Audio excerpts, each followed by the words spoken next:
นั่งมองหน้ากัน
เจริญสุขสวัสดีในช่วงปากเช้าของวันนี้เป็นเช้าแห่งความสุขสบายของเราทั้งหลายทั้งกายและใจตอนเช้าสร้างคุณงามความดีกันเป็นนิมิตหมายที่ดีคือบางครั้งเราก็ถือเอานิมิตมิตรดีทำสิ่งที่ดีก็จะได้พบเจอกับสิ่งที่ดีๆนะเพราะว่าบางทีเนี่ย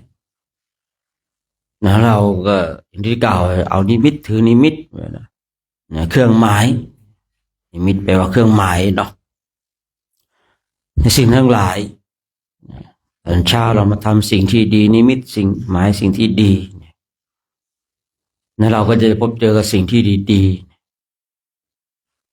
เนี่ยซึ่งเราท่านทั้งหลายก็ได้ศึกษาได้เรียนรู้ในหลักธรรมคำสั่งสอนเนี่ยในมงคล38ประการเนี่ยเกิดเรื่องจากคนปากไม่ดีนะจริงๆเนี่ยมงคล38ประการเนี่ยเกิดจากคนที่พูดคุยกันไปเรื่อยถ้าจะใช้คำว่าปากไม่ดีก็คงจะใช้คำนี้ได้ถูกต้องนะเพราะว่าคนอินเดียได้มีการตุ่มเถียงกันมีการพูดคุยคนอินเดียมันชอบคุยชอบสนทนาตอนเช้ามาก็จับกลุ่มคุยกันแล้วไม่ว่าการไหนไม่ว่ายุคไหนมาคุยกันทุกสิ่งทุกอย่างมีเริ่มต้นหนังเรื่องรามเกียรติ์ก็มีเรื่องเริ่มต้นแล้วก็จบมหาปรตยุทธก็ดีเรื่องทั้งหลายแหล่เนี่ยมีคนเรียกว่าอะไรสิ่งที่เป็นมงคลว่านะนั่นสิอะไรมันคือเป็นมงคลของชีวิตหาข้อยุติไม่ได้เพราะบางคนเห็นสิ่งดีตอนเช้าเป็นมงคลบางคนก็ได้ยินนิมิตคือได้ยินสิ่งที่ดีๆเป็นมงคล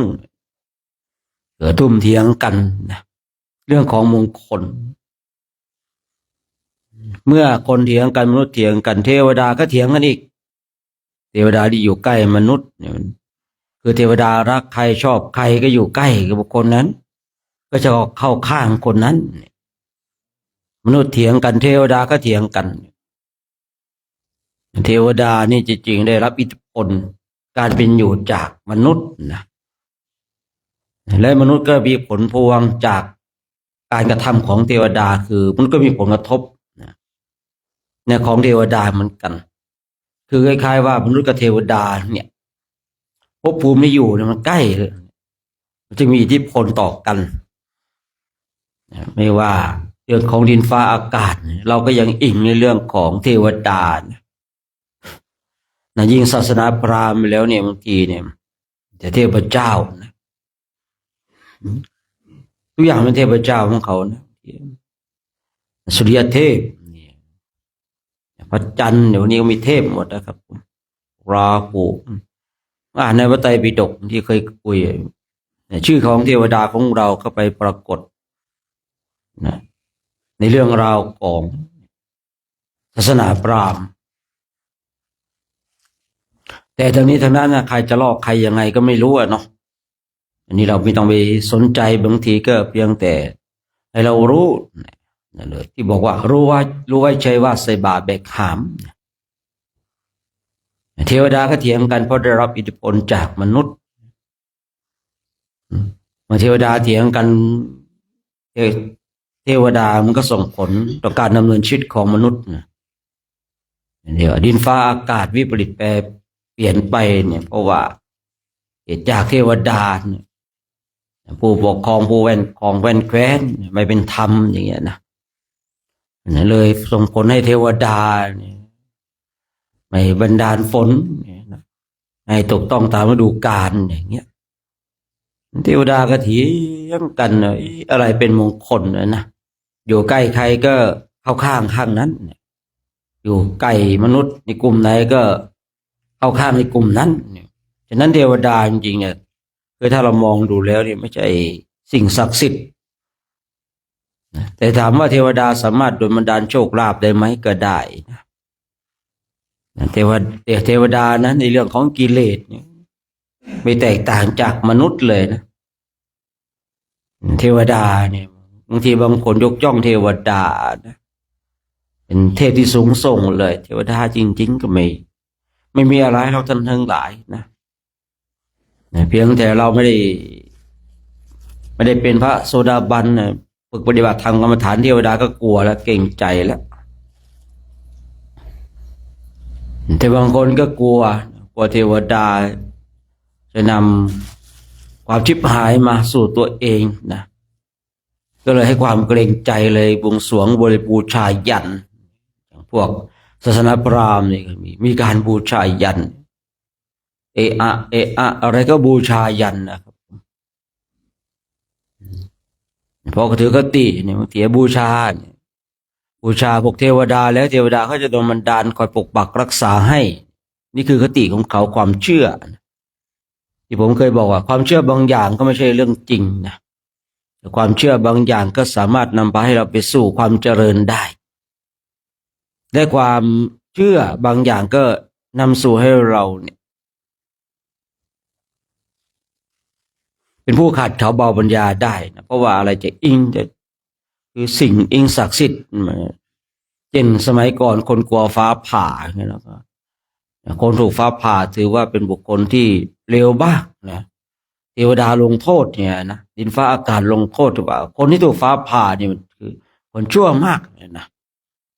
แต่น่ะเทวดาเขายังรับไม่ได้ยังเอาไม่อยู่นะเขามีความเชื่อว่าฟ้าร้องฟ้าและฟ้าผ่าเนี่ยการวิปริตเทวดาหรือว่าเราทำผิดมนุษย์ทำผิดเนี่ยนะแต่ความเป็นจริงเราเรื่องของดินฟ้าอากาศเนี่ยมันเป็นเรื่องปกติใช่หรือเปล่าเรื่องของปกติ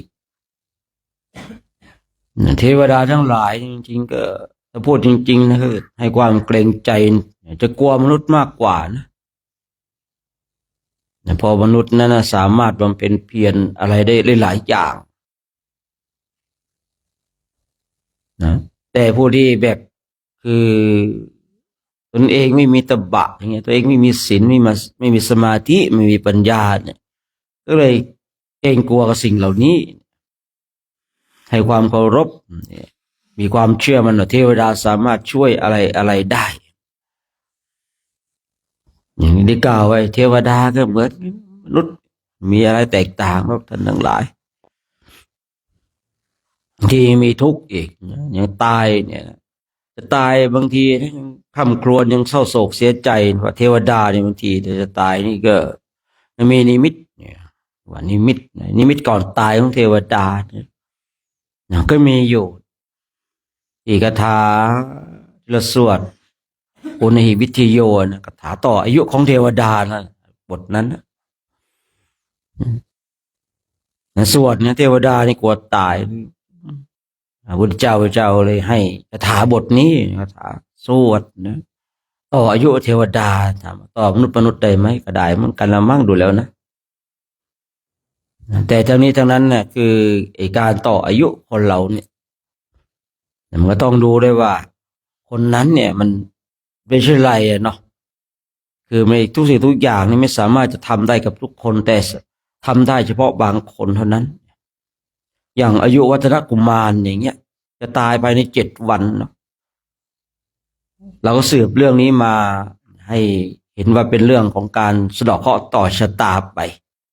ต่ออายุไปเนี่ยเรื่องของเราเอาเข้าโครงมาจากเรื่องของอายุวัฒนกุมารนะที่พราหมณ์และพรามณีนี่ได้พาลูกของตนเองที่คลอดเนี่ยไปหานะพราหมณ์เนี่ยที่มีศิลปวิทยาซึ่งเป็นเพื่อนกันไปถามก็พราหมณ์นี่ก็อวยพรอวยชัยขอให้เธอทั้งสองมีอายุยืนแต่ไม่อวยพรให้ลูกของลูกเนี่ยทารกเด็กน้อยเนี่ยเป็นผู้มีอายุยืนพราหมณ์ผู้เป็นเพื่อนก็ถามทำไมไม่อวยพรให้ลูกเราลูกของเจ้าเนี่ยตายภายใน7 วันเนี่ยรู้ว่าจะตายแต่ไม่รู้วิธีแก้คือบางคนเนี่ยเนาะรู้เนี่ยรู้แต่ผูกรู้แต่เรียนในการผูกแต่ไม่เรียนการแก้มีมากเหลือเกินในยุคปัจจุบันว่าเรียนผูกแต่ไม่ได้เรียนแก้พราหมณ์นี่เขารู้นะครับว่าเนี่ยจะตายแน่นอนแต่ไม่รู้จะแก้อย่างไรนะพราหมณ์นี่ก็เศร้าโศกเสียใจด้วยความรักลูกของตนเองเนาะแม่กำลังน่ารักน่าชังเกิดมาแล้วแม่ไม่ทันไรจะตายซะแล้วนะเลยเศร้าโศกไปถามคนนั้นคนนี้จะแก้ยังไงเนี่ยมีคนว่าไปหาพระสมณโคดมโน้นเนี่ยไปหาสมณโคดมโน้นเผื่อพระสมณโคดมเนี่ยมีวิธีแก้ก็ไปเลยไปพระพุทธเจ้าของเราก็อวยพรขอให้เธอทั้งสองมีอายุยืนแต่ไม่อวยพรให้เด็กนั้นมีอายุยืน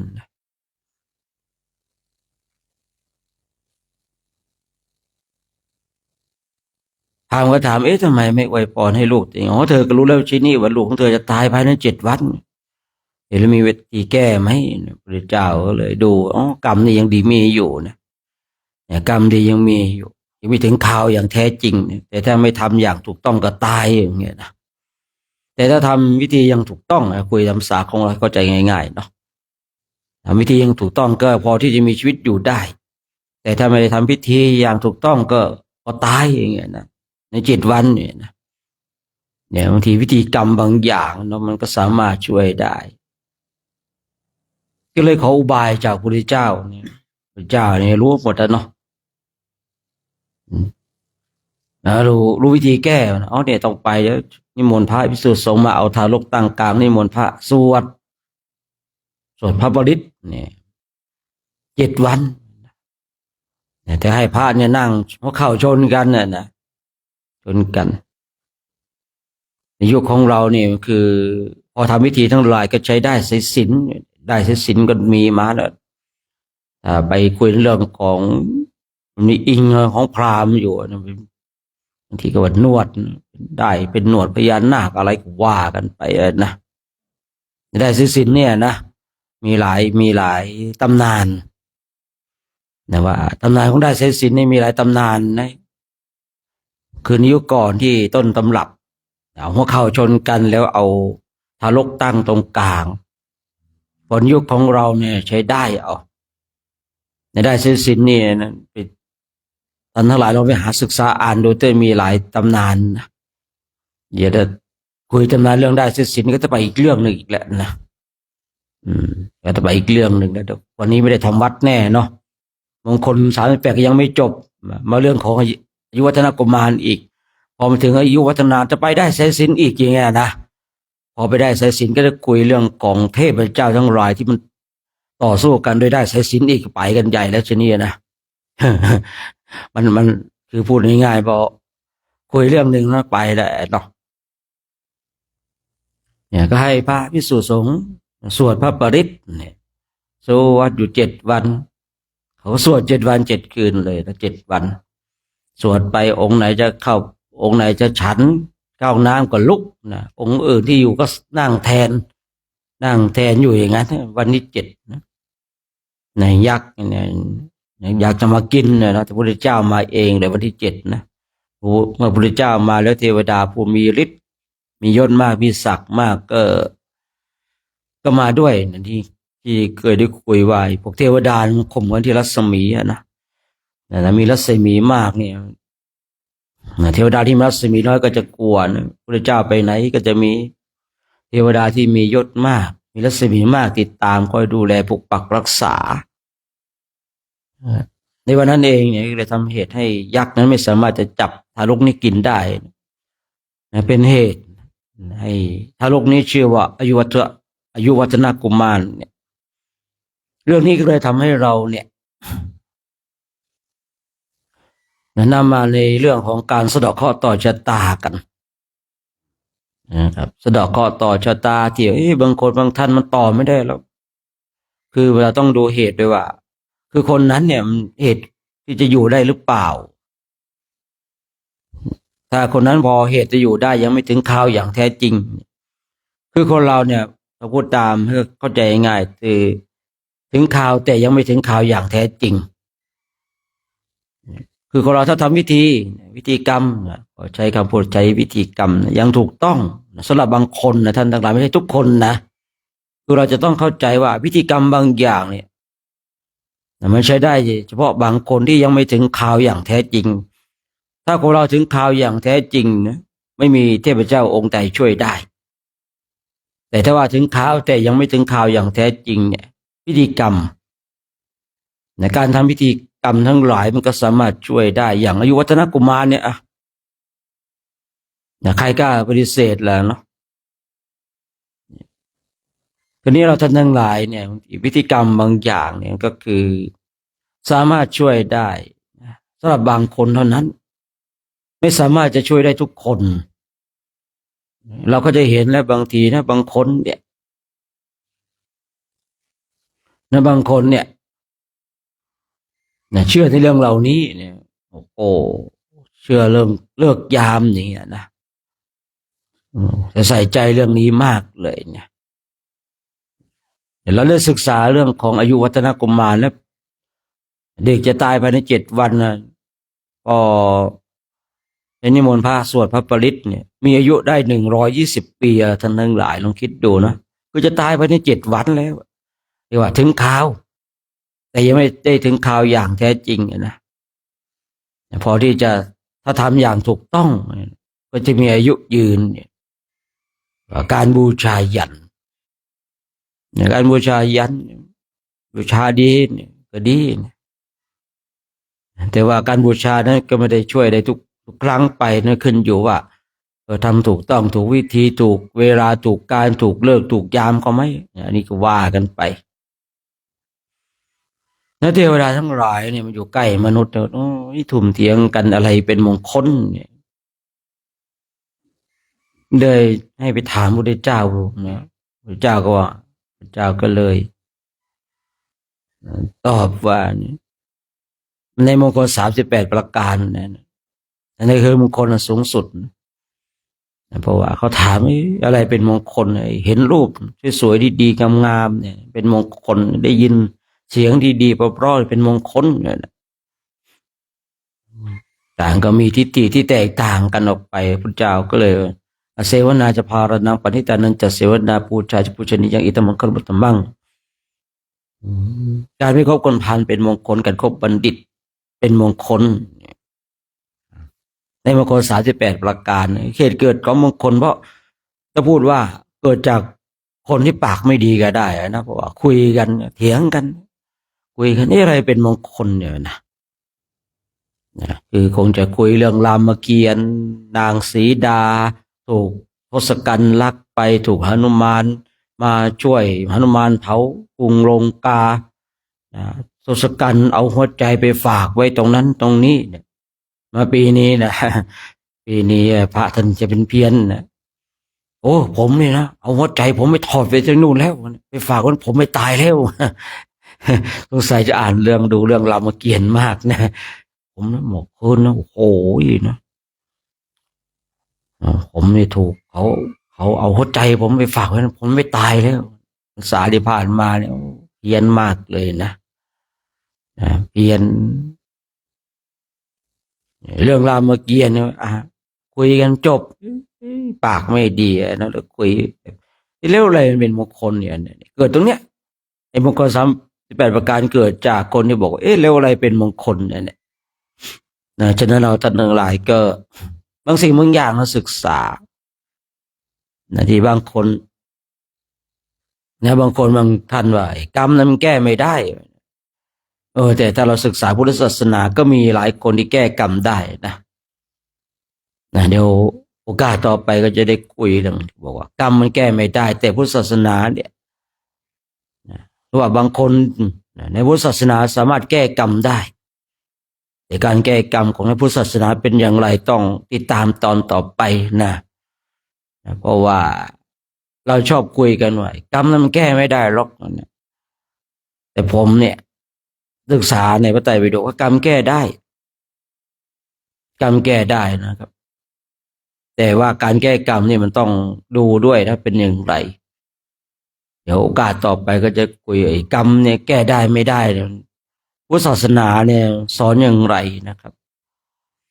ฉะนั้นเช้านี้ก็น่าจะครบกันหมดแล้วมั้งเนี่ยฮะดูแล้วมันเต็มไม่มีช่องว่างนะไม่เห็นไม่มีช่องว่างหรือว่ายังไงถ้าใครไม่สบายก็ไม่ต้องมานั่งทับเขานะ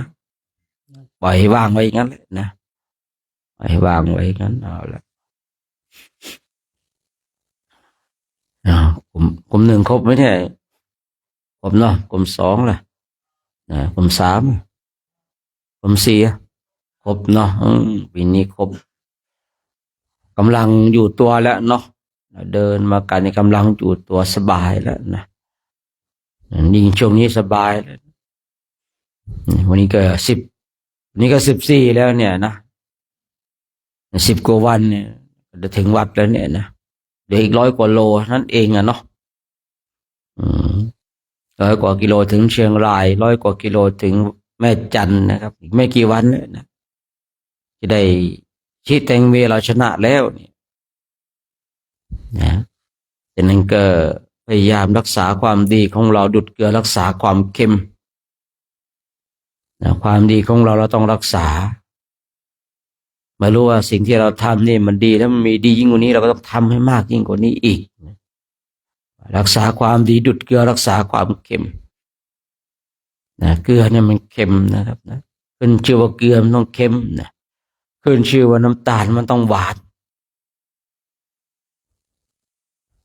เกลือมันต้องเค็มอยู่เรารักษาความดีนะดุจเกลือรักษาความเค็มกันอย่างที่เราได้กระทำเนี่ยผมเชื่อว่าเราทั้งหลายรู้สิ่งเหล่านี้เป็นเรื่องที่ดีนะ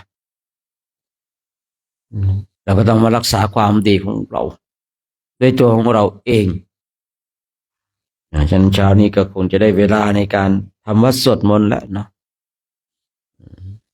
แม่ชีมองไม่เห็นเลยต้นโพบังนะอาจจะครบแล้วดูแล้วนะปกติแม่ชีโยมไว้อยู่แล้วนะเดี๋ยวเราทำวัดสวดมนต์กันดีกว่าเนาะอันนี้ท่านเลจะได้นำพาสวดมนต์ไหว้พระกันในช่วงเช้าของวันนี้เนาะตั้งใจสวดมนต์กันนะ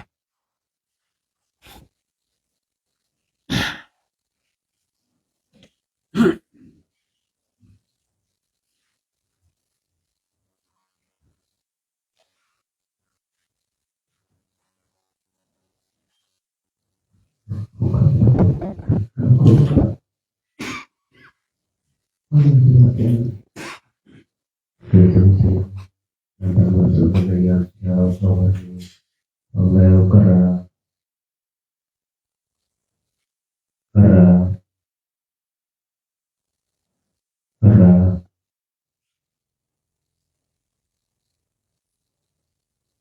โยสุโรภะคะวะอะระหังสัมมาสัมพุทโธสวากขาโตเยนะภะคะวะตาธัมโมโสปฏิปันโนยัสสะภะคะวะโตสาวกสังโฆธัมมายังภะคะวันตังสัทธัมมังสัสสังฆังอิเมหิสการะหิยะถาระหังอาโรปิเตหิอภิปูชยามะสาธุโนพันเตภะคะวาสุจิระปรินิพพุตโตปิปัจฉิมาชนะตานุกัมปมานัสสะอิเมสกการเรทุกขตาปันนาการะภูเตปฏิคันหาตุกัมหากัมภิกรตัมหิกายะสุขายะอะระหังสัมมาสัมพุทโธภะคะวาพุทธังภะคะวันตังอภิวาเทมิภวะคะโตภะคะวะตาธัมโมธัมมังนัมมัสสามิสุปฏิปันโนภะคะวะโตสาวกสังโฆสังฆังนะมามิหันธรรมยังพุทธัสสะภะคะวะโตปุปภาคณมการังคโรมัสสินะโมตัสสะภะคะวะโตอะระหะโตสัมมาสัมพุทธัสสะนะโมตัสสะภะคะวะโตอะระหะโตสัมมาสัมพุทธัสสะนะโมตัสสะภะคะวะโตอะระหะโตสัมมาสัมพุทธัสสะหันธรรมยังพุทธาภิทุติงกโรมาเสโยโสตถาคโตอะระหังสัมมาสัมพุทโธวิชชาจารณะสัมปันโนสุขโตโลกวิทูอนุตตรปุริสธรรมสารทิสัทธะเทวมนุสสานังพุทโธภคะวาโยอิมังโลกังสัทเทวกังสัมมาระกังสัพพมกังสัสสะมานะพระมานิงปัจฉังสัทเทวมนุสสังสยังอภิญญาสัจฉิกาตวะปเวเทสิโยธัมมังเทเสสิอาทิกัลยานังมัจเจกัลยานังอริโยสานกัลยานังสัทธังสัพยัญชนะเกวะละปริปุณังปริสุทธังพรหมจริยังอากาเสสิธัมมังภะคะวันตังอภิปูชยามิธัมมังภะคะวันตังศิรสานะมามินันทมยังธัมมาภิทุติงกโรมัสสิโยโสสวากขาโตภะคะวะตาธัมโมสันทิฏฐิโกอาคาลิโกเอหิ ปัสสิโกโอปัญญิโกปัจจตังเวทิตาโพวิญโยหิธัมมังธัมมังอภิปูชยามิธัมมังธัมมังศิรสานะมามิอันธรยังสังฆาภิตุติงกโรมัสเหโยโสสุปฏิปันโนภะคะวะโตสาวกสังโฆปุชุปฏิปันโนภะคะวะโตสาวกสังโฆยายาปฏิปันโนภะคะวะโตสาวกสังโฆสามีจิปฏิปันโนภะคะวะโตสาวกสังโฆยะทิทังจัตตาริปุริสยุคานิอัฏฐปุริสปุคคลาเอสะภะคะวะโตสาวกสังโฆอาหุนายโยปาหุนายโยทักขินายโยอัญชลิกรณิโยอนุตตรังปุญญเขตังโลกัสสะตมหังสังฆังอภิปูชยามิตมหังสังฆังศิรสานะมามิ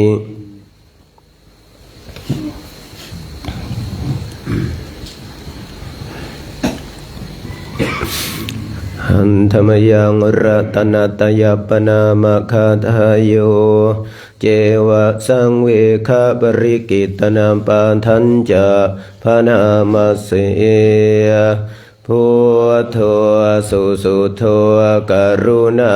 มหันนาโวโยจันตสุทาภรยานาโลจโนโลกัสสะปะปุปะกิเลสขะตะโก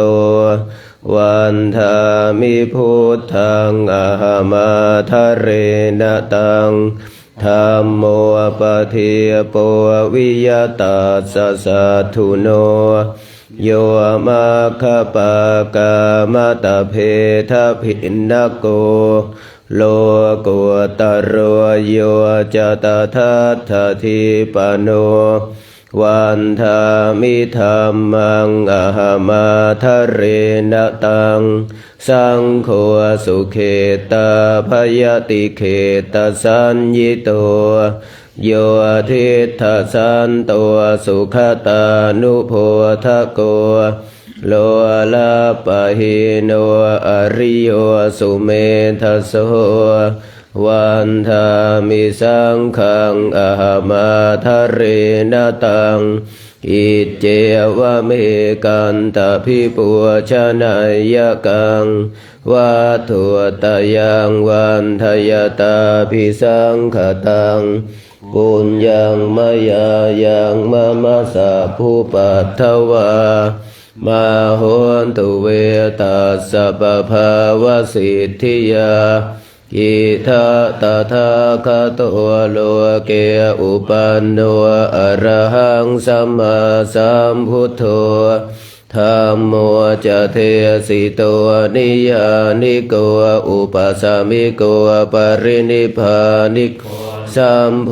ธคามิสุขตาปเวทิโตมายันตังธัมมังสุตวาเอวังชานะชาติปิทุกขาชราปิทุกขามรณะปิทุกขังโสกปริเทวทุกขโทมนัสสุปายาสาปิทุกขาอภิเยหิสัมปโยโคทุกโขปิเยหิวิปปโยโคทุกโขยังปิชังนาลภติตัมปิทุกขังสังกิเตนะปัญจุปาทานขันธาทุกขาไสยทิธรรมรูปุปาทานขันโทเวทนุปาทานขันโทส สัญญูปาทานขันโทสังขารูปาทานขันโทวิญญาณุปาทานขันโทเยสังปริญญายะอารังอนุโสภะคะวาเอวังคัมรังสาวะเกวิเนติเอวังภาคาจะปนัสสะภะคะวะโตสาวะเกสุอนุสาสนีปะหุตตวัตติรูปังอนิจจังเวทนาอนิจจาสัญญาอนิจจาสังขาราอนิจจาวิญญาณังอนิจจังรูปังอนัตตาเวทนาอนัตตาสัญญาอนัตตาสังขาราอนัตตาวิญญาณังอนัตตาสัพเพสังขาราอนิจจา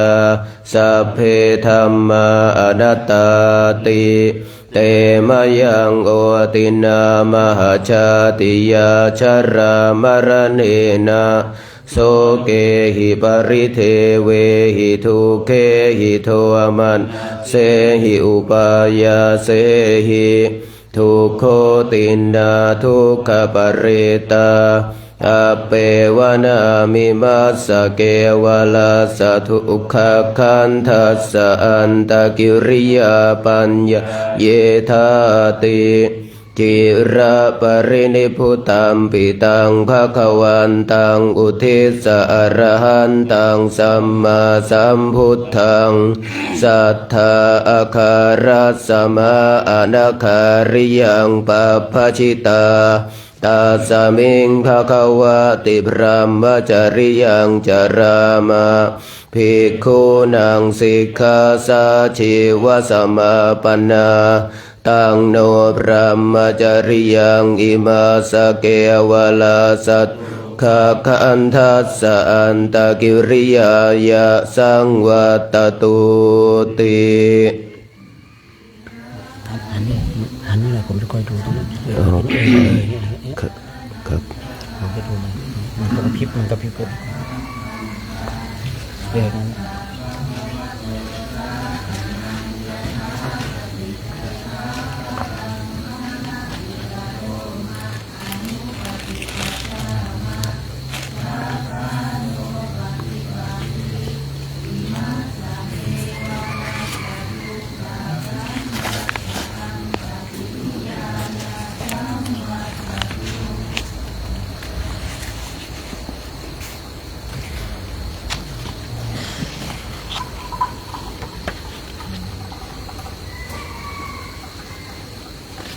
เปิด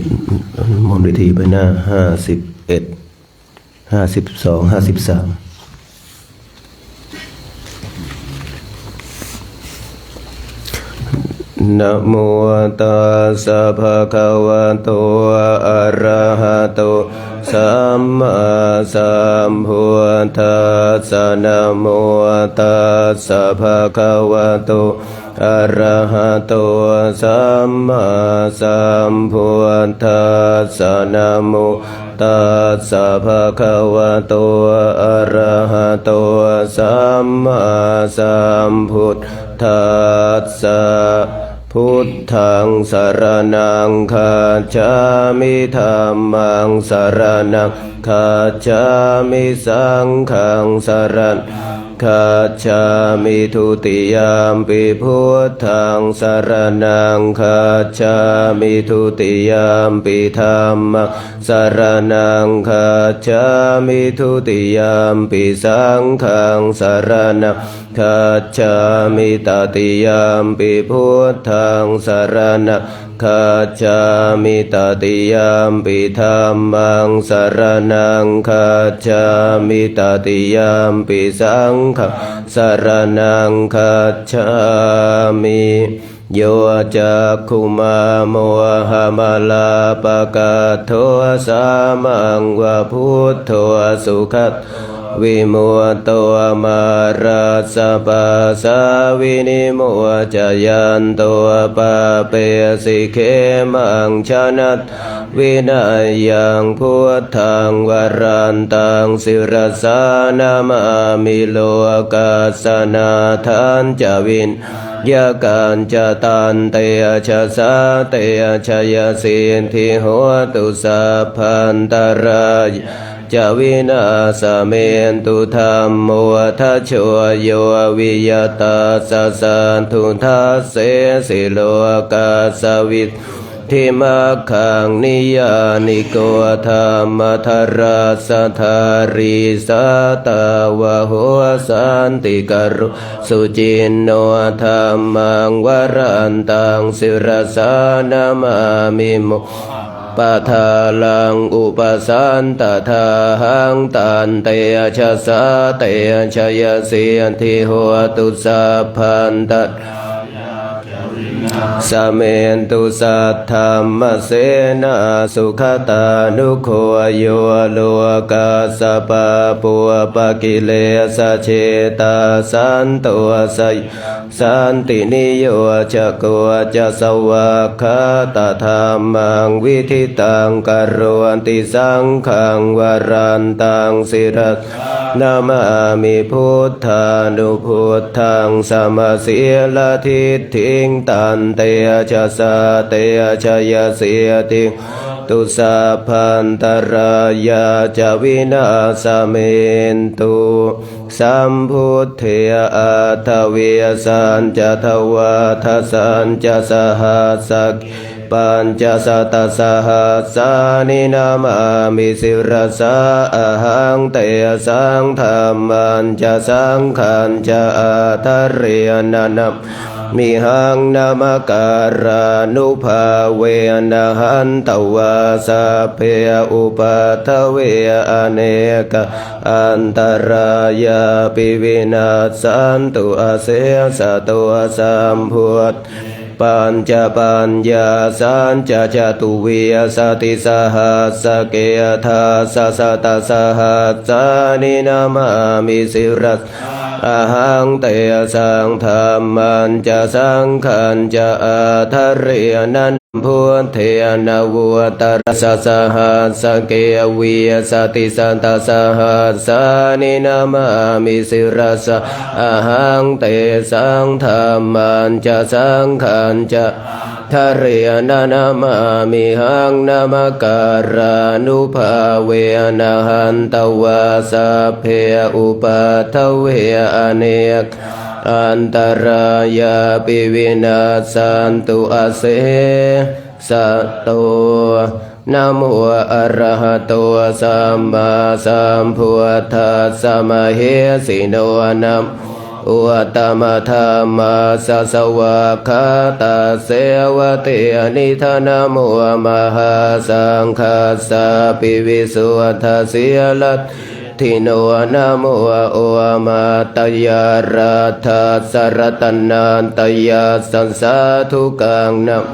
โอมากาติยตาสตาสวัตถุตยาสปินะโมการะปะภาเวนะอุปัฏฐวานะโมการานุภาเวนะสุวัติโหตุสัพพทานะโมการาสันเตเชนะวิธิมหิโหมิเตชวานะ56เอวเมสุตังเอกังสมัยยังภควะสาวัตถิยังวิหรติเชตวันเนอนาถปินทิกาสอารามิอัทโคอัญญตราเทวตาอภิกันตายราติยาอภิกันตวันนาเกวลกัปปังเชตวันนาโอภาเสตวาเยนะภควาเตนุปสังกมิอุปสังกมิตวาภควันตังอภิวาเทตวาเอกมันตังอัฏฐาสิเอกมันทิตาโคสาเทวตาภควันตังคาทายะอาชภาสิ พระหูเทวามนุสาจะมังคลานิอาจินตยอากังขมานาโสธานาพรัวหิมังคลมุตตมังอเสวนาจะพาลานปันทิตานันจะเสวนาปัวชาจะปัวชนิยานังเอตามังคลัมตามังปฏิรัวปเทสวาโสจะปัวเพจะกตาปุญญาตาอัตตสัมมาปณิทิจะเอตามังคลัมพาหุสัจจันจะสิปัญจะวินโยจะสุสิกิตวสุภาสิตาจะยาวาจะเอตามังคลัมตมังมาตาปิตุอุปัฏฐานังปุตตธาราสสังฆโหอนาคุลาจะกัมมันตะเอตามังคลมุตตมังทานันจะธรรมจริยาจะยาตกานันจะขโหอนาวาชานิกัมมานิเอตามังคลมุตตมอารติวิรติปาปามาจปานาจะสัญญโมอาปมาโทจะธรรมเมสุเอตามังคลคารวะจะนิวะตัวจะสันตัวเทียจะกตัญยุตากาเลนะธรรมัสสวนังเอตามังคลัมตมังคันติจะสววจะสตาสมนานันจะทัสนังกาเลนะธรรมัสสกัจจะเอตามังคลมุตตมังจะพระมจริยันจะอริยสัจจานาทัสสนังนิพพานาสัจฉิกิริยาจะเอตามังคลมุตตมังกธรรมเมหิยาสนกรรมปฏิอโศกังวิราชังเขมังเอตามังคลมุตตมังทิสานิกาตวานาสัพพะธรรมปราชิตาสัพพะทโสทิงคัจฉันติตันเตสังมังคลมุตตมันติกรณียมัทกุสเลนยันตังสันตังปะทังอภิสัมจะสักกวอุชัวจะสุหุชัวจะสุวัจวจะสมุทุอนาติมานิสันตัวสักจะสุภโรจะอาปกิจโจจะสันลาหุกวติสันตินทริจะนิปโกจะอาปะคัพโพกุเลสุอนานุขินโทนาจะขุทังสมาจาริกินจิเยนาวินโยปะเรียอุปวัฏายยวงสุขิโนวะเคมิโนวะโหนตุสัมเพสัตตาภวันตุสุขิตาตาเยเกจิปานาภูตาทิตาสาวะทาวราวะอนาวเสสภิกขาวะเยมหันตาวะมาชิมาราสกาอนุกทุลทิทาวะเยจะทิทาเยจะทุเรวัตติอวิทุเรภูตาวะสัมภเวสีวะสัพเพสัตตาภวันตุสุขิตาตานาปโรปรังนิโกเพทนาติมันเยทกาทัตกินจิพยาโรสนาปฏิฆาสัญญานัญญมัญญาสัทุคามิชัยยมาตายธานิปุตตังอายุสาเอกปุตตมนุราเคเอวัมปิสัพพะพุเตสุมานาสัพทาวเยอปริมาณังตัญจะสัพพะโลกาสมิงมานาสัมภาวะเยอปริมาณังอุทังอโทจติริยันจะสัมภัตอเวรังอสัปปตังติทันจรังนิสินโนวาสยานโน ยาวตาสวิคตามิทัวเอตังสติงอธิทยพรามเมตังวิหารอิธรรมาหุทิทินจะอนุปคัมมเสลวะทาสันนาสัมปันโนกาเมสุวินัยเขทังนาหิจาตุคัพพสัยยังปุณเรติติอัปปมาโนพุทโธอัปปมาโนธรรม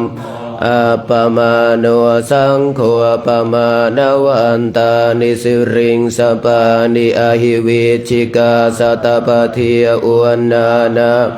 สารพัวมัวสิกากตาเมราคากตาเมปริตตติกามันตุภูตานิโสหังนะโม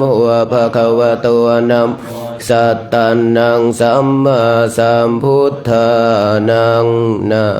66อุเทตยัญจักขุมาเอกราชาหริสวรรณโนปทวีปภา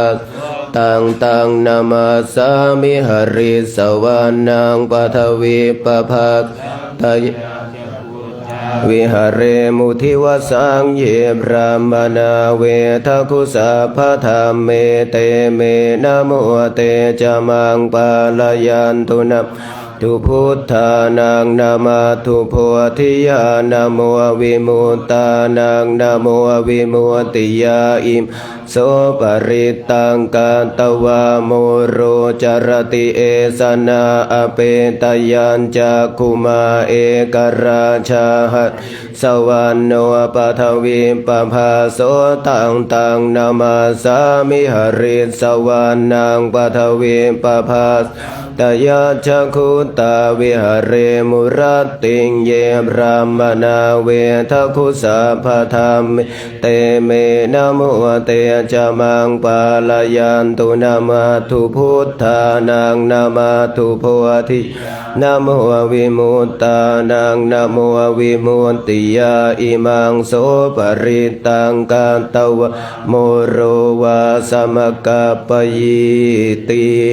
อัตถิโลเกศีลคุณวสัจจังสวจัญญนุทยาเตนะเจนกาหามิสัจจกิริยมนุวตรังอาวัชชิตวาธรรมพัลสริตวาปุภเกชิเนสัจจพลมวาสายสัจจกิริยมกาสหังสันติปัก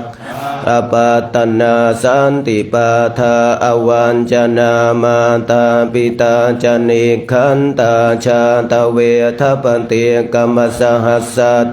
กเตมายหังมหาปัจฉลิตัวสิกขีวาเชสิสวลสกริสานิอุทกังปันตุยะถาสิกขีสัจเจนะเมสมวนาทิเอสาเมสัจปารมีติ71วิปัสสิสนามาทุจักขุมันตาสสิริมาตัวสิกขิสปินามาทุสาภพุตานุกัมปินเวสพุสนามาทุนาหาตกาสันตัมปัสสิโนนามาทุกกุสันทาสมารเสนาปมาทินโกนาคมนาสนามาทุพรามนาสวุสีมาโตกาสัมปัสสนาวิปมุตตาสัสสะพะทิอังคิรัสสะสนามาทุสากายปุตตาสัสสิริมาโตโยอิมธรรมมเทเสสิสะภะทุกขปนุทนังเยจาปินิพุตาโลเกยถาภูตังวิปัสสิเตชนะอภิสุนามหันตาวินตสารทาหิตังเทวมนุสสานังยังสันติโคตมังวิชชาจารณสัมปันนังมหันตังวิตัสสารทังวิชชาจารณสัมปันพุทธังวันธามโคตมันตินะโมเมสะภะพุทธานังอุปันนานังมเหสีนังตันหังกโรมหาวิโรเมทังกโร สารนังกะโลโลกหิโตทิปังกะโรชุตินทโรโกนทันโยชนะปาโมกโคมังคะโลปุริสาสสุมาโนสุมาโนทิโรเรวะตวรติวัฒโนโสภิโตคุณสัมปันโนอนุมัทธัสชนุตตโมปทุโมโลกปัจโชตัวนารโทวรสารถิปทุมุตสัตตสารวสุเมโทอาปติปุคโลสุชาโตสัพพโลกัคโคปิยทัสสีนราสทันทาสีการุณิโกธรรมทาสีตโมนุโทสิทธัตโทอสโมโลเกติสจวัฏตังวโรปุสโสจวรโทพุทโธวิปัสสิจานุปัมสิกขิสัพพหิโตสัทธาเวสสภูสุขทายโกกักกุสันโทสัทธวาโหโกนะขมโนรนัญชโหกัสสัมปวสิริสัมปันโนโคตัมสักกายปุงขโวหน้า74นัตถิเมสรณังอัญญังพุทโธเมสรณังวรังเอเตนะสัจวะเชนะตุเตชยมังคลังนัตถิเมสรณังอัญญังธัมโมเมสรณังวรังเอเตนะสัจวะเชนะโหตุเตชยมังนาทิเมสรณังอัญญังสังโฆเมสรณังวรังเอเตนะสัจเชนะโหตุเตชยมังคลังยังกินจิรตนังโลกวิชติวิวิทังปุถุรตนังพุทธสมังนาทิตาสมาโสเทภวันตุ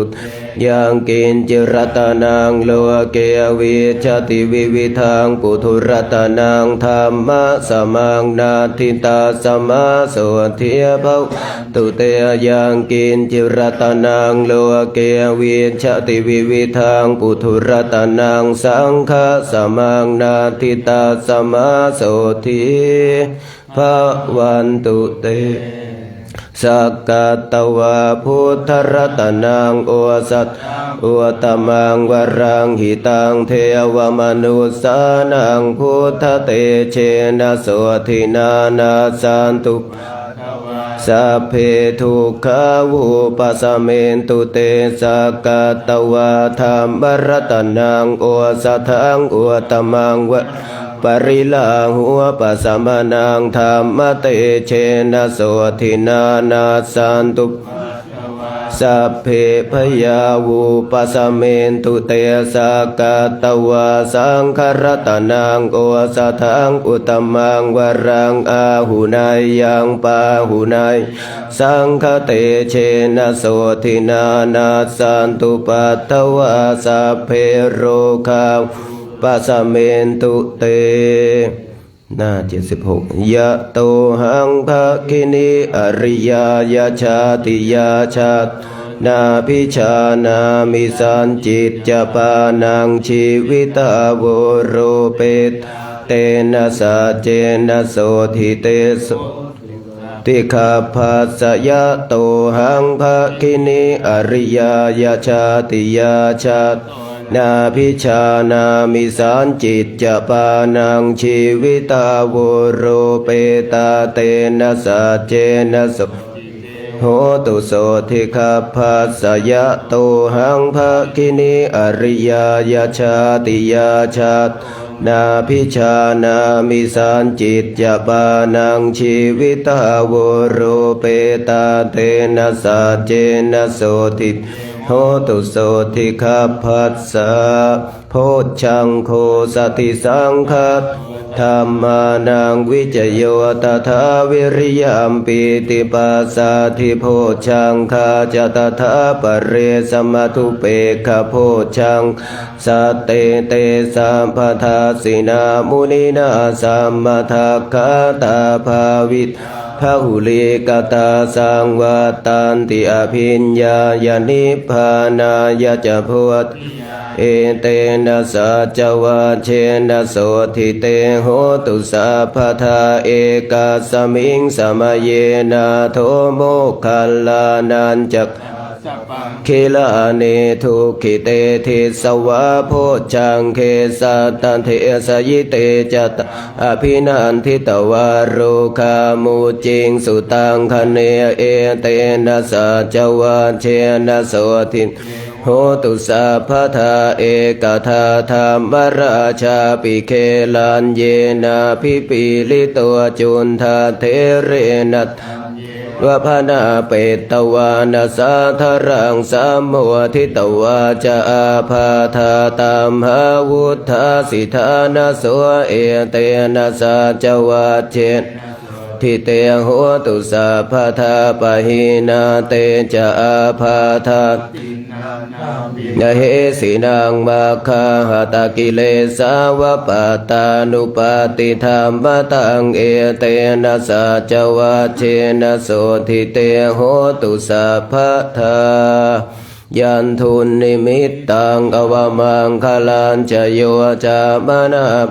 สกุณาสสัทโทปาปะคะโหทุสุปินังอาการตังพุทธานุตุยันทุนนิมิตตังอวมังคลันจโยจามนาปัวสกุณาสสัทโทปาปะคะโหทุสุปินธรรมาดุภาเวนะวินาสเมนทุยันทุนนิมิตตังอวมังคลันจโยจามนาปัวสกุลสัสสัทโทปาปะคะโหทุสุปินังอาการตังสังขานุภาเวนะวินาสเมนตุทุกขปัตตาจานิทุกขพยาปัตตาจานิพยาโสกปัตจานิโสกาโหนตุสัพเพปิปานิโนเอตาวตาจะอัมเหหิสัมภตังปุญญสปะทังสัพเพเทวานุโมทานตุสัพพสัมปัสสิททานังททานตุสัทธายาศีลังราคันตุสัพพะภาวนาภิรตาโหนตุขาชันตุเทวตาคตาสัพเพพุทธาภลาปตาปัจเจกานันจะยังคันอรหันตานันจะเตเชนรักขังคันธามิสัพพโสหน้า80โสอัฏฐลันโทสุขิตัววิรุณหัวผัวทัสสะสันอโรโคสุขิโตโหหิสหสะเพหิยาติภิสาอัฏฐลัทธาสุขิตวิรุณหาผัวทัสสะสะเนอโรคาสุขิตโหหิสหสะเพหิยาติภิเตอัฏฐลัทธาสุขิตาวิรุณหาผัวทัสสะสัน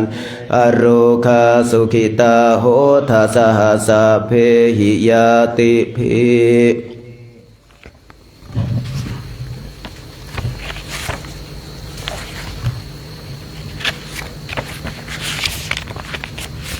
หน้า98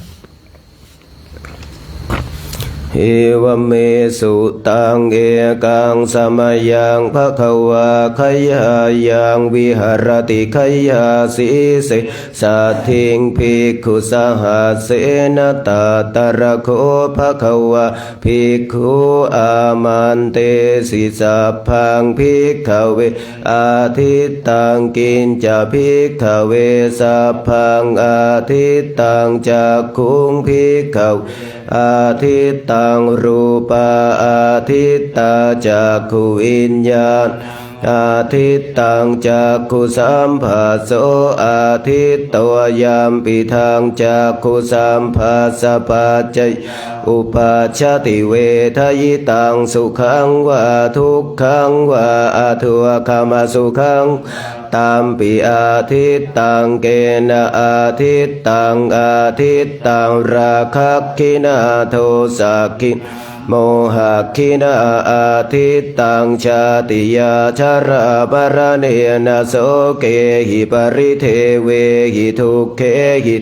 มานาเสหิอุปายาเสหิอาทิตตันติวัฏามิโสตังอาทิตตังสัตอาทิตตาโสตวิญญาณังอาทิตตังโสตสัมผัสโสอาทิตยามปิทางโสตสัมผัสสะปัจจยาอุปาชาติเวทยิตังสุขังวาทุกขังวาอทุกขมาสุขังตัมปิอาทิตตังเกนะอาทิตตังอาทิตราคะคินาโทสักขินาโมหะคินาอาทิตตังชาติยาชรามรณะทุกเขหิโทมานาเสหิอุปายาเสหิอาทิตตันติวัฏามิคานังอาทิตตังคันอาทิตตาคานวิญญาณังอาทิตตังคานสัมผัสโสอาทิตตวยามปิคานสัมผัสสะปัจจยาอุปาชาติเวทยิตังสุขังทุกขังวาอทุกขมาสุขังวาตามปิอาทิตตังเกนะอาทิตตังอาราคะคินาโทสักขินาโมหะคินาอาทิตตังชาติชรามรณะนาโสเกหิปริเทเวหิทุกเขหิโทมานาเสหิอุปายาเสหิทิตตันติวัฏามิชิวหาอาทิตตารสาอาทิตตาชิววิญญาณชิวหาสัมผัสโสอาทิตตวยามปิทางชิวหาสัมผัสสะปัจจยาอุปาชาติเวทยิตังสุขังทุกขังวาอทุกขมาสุขังวาตามปิอาทิตตังเกนะอาทิตตราคะคินาโทสักขินาโมหะคินาอาทิตชาติยาชรามรณะนาโสเกหิปริเทเวหิทุกเขมานาเสหิอุปายาเสหิอาทิตตันติวัฏามิกายโยอาทิตตวโพธาภาอาทิตกายวิญญาณังอาทิตตังกายสัมผัสโสอาทิตตวยามปิดกายสัมผัสสะปัจจยาอุปาชาติเวทยิตังสุขังวาทุกขังวาอทุกขมาสุขังตามปิอาทิตตังเกนะอาทิตตังอาทิตตังราคะคินาโทสักขิโมหะคินาอาทิตตังชาติยาชรามรณะนาโสเกหิปริเทเวหิทุกมานาเสหิอุปายาเสหิอาทิตตันติวัฏามิมโนอาทิตตวธรรมาอาทิตมโนวิญญาณังอาทิตตังมโนสัมผัสโสอาทิตตวยามปิดมโนสัมผัสสะปัจจยาอุปาชาติเวทยิตังสุขังวาทุกข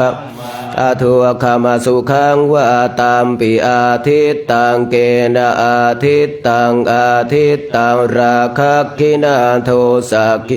โมหะคินาอาทิตตังชาติยาชรามรณะนาโสเกหิปริเทเวหิทุกเขมานาเสหิอุปายาเสหิอาทิตตันติวัฏามิเอวังปัสสังภิกขสุตวะอริยสาวโกจักขุสมิงปินิพพินทติรูเปสุปินิพพินทติเนปินิพพินทติจักขุสัมผัสเสปินิพพินทติยามปิทางจักขุสัมผัสสะปัจจยาอุปาชาติเวทยิตังสุขอทุกขมาสุขังวาตาสมิงปินิพพินทติโสตาสมิงปินิพพินทติสัทเทสุปินิพพินทติตวิญญาเนปินิพพินทติโสตสัมผัสเสปินิพพินทติยามปิดโสตสัมผัสสะปัจจยาอุปาชาติเวทยิตังอทุกขมาสุขังวาตาสมิงปินิพพินทติคานัสสมิงปินิพพินทติคันเทสุปินิพพินทติคาน ญาเนปินิพพินทติคานาสัมภาเสปินิพพินทติยามปิคานาสัมภาสปัจจยาอุปาชาติเวทยิตังสุขังทุกขังวาอทุคามาสุขังวาตัสสมิงปินิพพินทติชิวหายปินิพระเสสุปินิพพินทติชิวหาวิญญาเนปินิพพินทติชิวภาเสปินิพพินทติยามปิทางชิวหาสัมภาสปัจจยาอุปาชาติเวทยิตังสุขังทุกขังวาอทุคามาสุขังวาตัสสมิงปินิพพินทติกายัสสมิงปินิพพินทติโพธสุปินิพพินทติกายวิญญาเนปินิพพินทติกายสัมภาเสปินิพพินทติกายสัมภาสปัจจยาอุปาชาติเวทยิตังสุขังวาทุกขังวาอทุคามาสุขังตัสสมิงปินิพพินทติมนัสสมิงปินิพพินทติธรรมเมสุปินิพพินทติวิญญาเนปินิพพินทติเสปินิพพินทติยามปิทางมโนสัมภาสปัจจยาอุปาชาติเวทยิตังสุขัง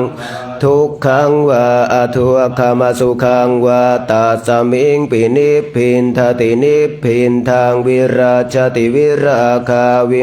จติวิมุตตัสสมิงวิมุตตมิติขีนาชาติวุสิตามพรามจริยังกตังกรณียังนาปรังอิทัตตายาติปัจนาติติอิธรรมโวจะภควาอาตมนาเตภิกขุภควโตทาสิตังอภินันทุงอิมาสมินจะปนวายากรณาสัมพัญญมาเนตัสสะภิกสัสสะอนุปาทายะอาสเวหิจิตานิวิมุตติงสุติภวตุสัพพมังคลังราคันตุสัพพเทวตสัมภพุทธานุภาเวนัสสัทธาโสทิภวันตุเตพมังคลังราคันตุสัพพเทวตาสัพนุภาเวนัสสัทธาโสทิภวันตุเตภวตุสัพพคลังราคันตุสัพพเทวตาสัพพานุภาเวนัสสัทธาโสทิภวันตุเตนะ31เมตตายภิกขเวเจโตวิมุตติยาอาเสวิตายภาวิตายภาอุตกตายญาณิกตายวัตถุกตายอนุทิตายปริจิตายสุสัมรัตถายเอกาทัสสานิสังสาปติกังกตเมเอกาทัสสะสุขังสุปฏิสุขังปฏิพุชตินาปาปักสุปินังปัสสติมนุสสานังปิโยโหติอมนุสสานังปิโยโหติเทวตราคันตินาสะอาคิวาวิสังวาสัทธังวากามติตุวตังจิตตังสัมทิยติมุขวันโนวิปัสสิทติอาสามุลโหกาลังกโรติอุตตะปฏิวิชันตัวพรหมโลกุปะโคโหติเมตตายภิกขเวเจโตวิมติยาอาเสวิตายภาวิตายภาหุต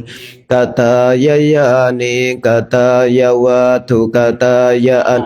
ทิตายปริจิตายสุสัมมารัตถายอิเมเอกาทัสนิสังสาปติกังคติอิธรรมโวจะภควาอาตมนาเตภิกขุภควตภาสิตังอภินันทุนติหน้าที่7หันธรรมยังธาตุปฏิกุลปัจเจเวคณาปะทังคณามาเสยะ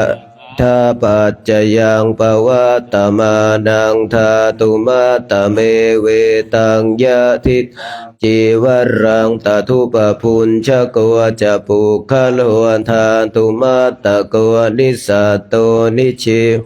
สุญโยสัพพานิปนาอิมานิจีวรานิอาชิโคจานิยานิอิปุติกายังปัตตวาอติวิยาชิโคจานิยานิชายันติยถาปัจจยังปตมานังธาตุมาตเมเวตังยะทิทางปินทปาตัวตทุปพุญชโกจะปุคันธาตุมาตะโกนิสัตโตนิชิวสุญโยสัพโพปนาปินทปาโตอาชิโคชนิโยอิมังปุติกาปัตตวาอติวิยาชิโคจานิโยชายาติยถาปัจจยังปวัตตมันธาตุมาตเมเวตังยะทิทางเสนาสนังตทุปนิสัตโตนิจิวสุญโยสัพพานิปนาอิมานิเสนาสนานิอาชิคุชนิยานิอิมังปุติกายังปัตตวาอติวิยาชิคุชนิยานิชายันติยัตปัจจยังปวัตตมานังธาตุมาตเมเวตังยะทิคิลานปัจจยะเพสัชปริคารุตทุปพุญชธาตุมาตะโกนิสัตโตนิชิวสุญโยสัพโพปนายังคิลานาปัจจยะเพสชาปริคารุอาชิโคชนิโยอิมังปุติกายังปัตตวาติวิยาชิโคชนิโยชายาติกรวดน้ำตอนเช้าหน้าที่8หันธรรมยังปฏิทานะคาทายโยพนามเสยาเทวตาสันติวิหารวาสินีทุเปคะเรโพ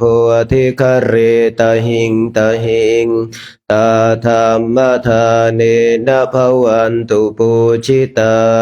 โสทิงกโรนเตทวิหารมันดะเลเทราจมัจจานวกาจะภิกขโวสารามิกาธานปฏิอุปัสสกาขามาจะเทสานิขมาจะอิสราสัปปานภูตาสุขิตาภวันตุเตชะลาพุชาเยปิจอันดสัมภวาสังเสทชาตาอัทโวปปาติกานิยานิกังธรรมวรังปฏิจจเตสัพเพปิทุกขัสสะกโรนตุสังขยังธาตุจิรังสตังธรรมโมธรรมัทธราจปุคลาสังโฆโหตุสมัคโควะอัฏฐายะจหิตายะจาอัมเหระคตุสัทธัมโมสัพเพปิธรรมจาริโนวุทิงสัมปะปุณายามะปัสสันนาโหนตุสัพเพปิปานิโนพุทธสาสเนสัมมาทารังปเวชชันโตกาเลเทโวปวัสสตุ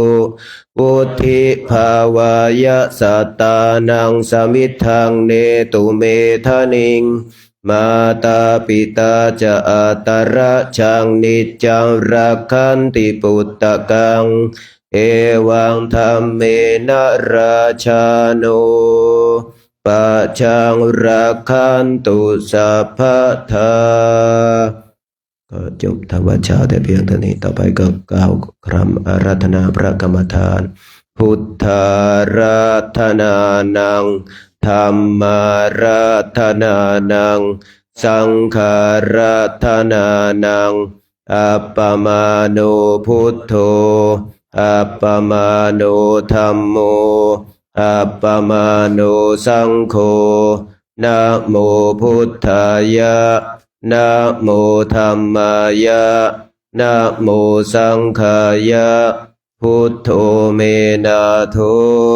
ธัมโมเมนะโธ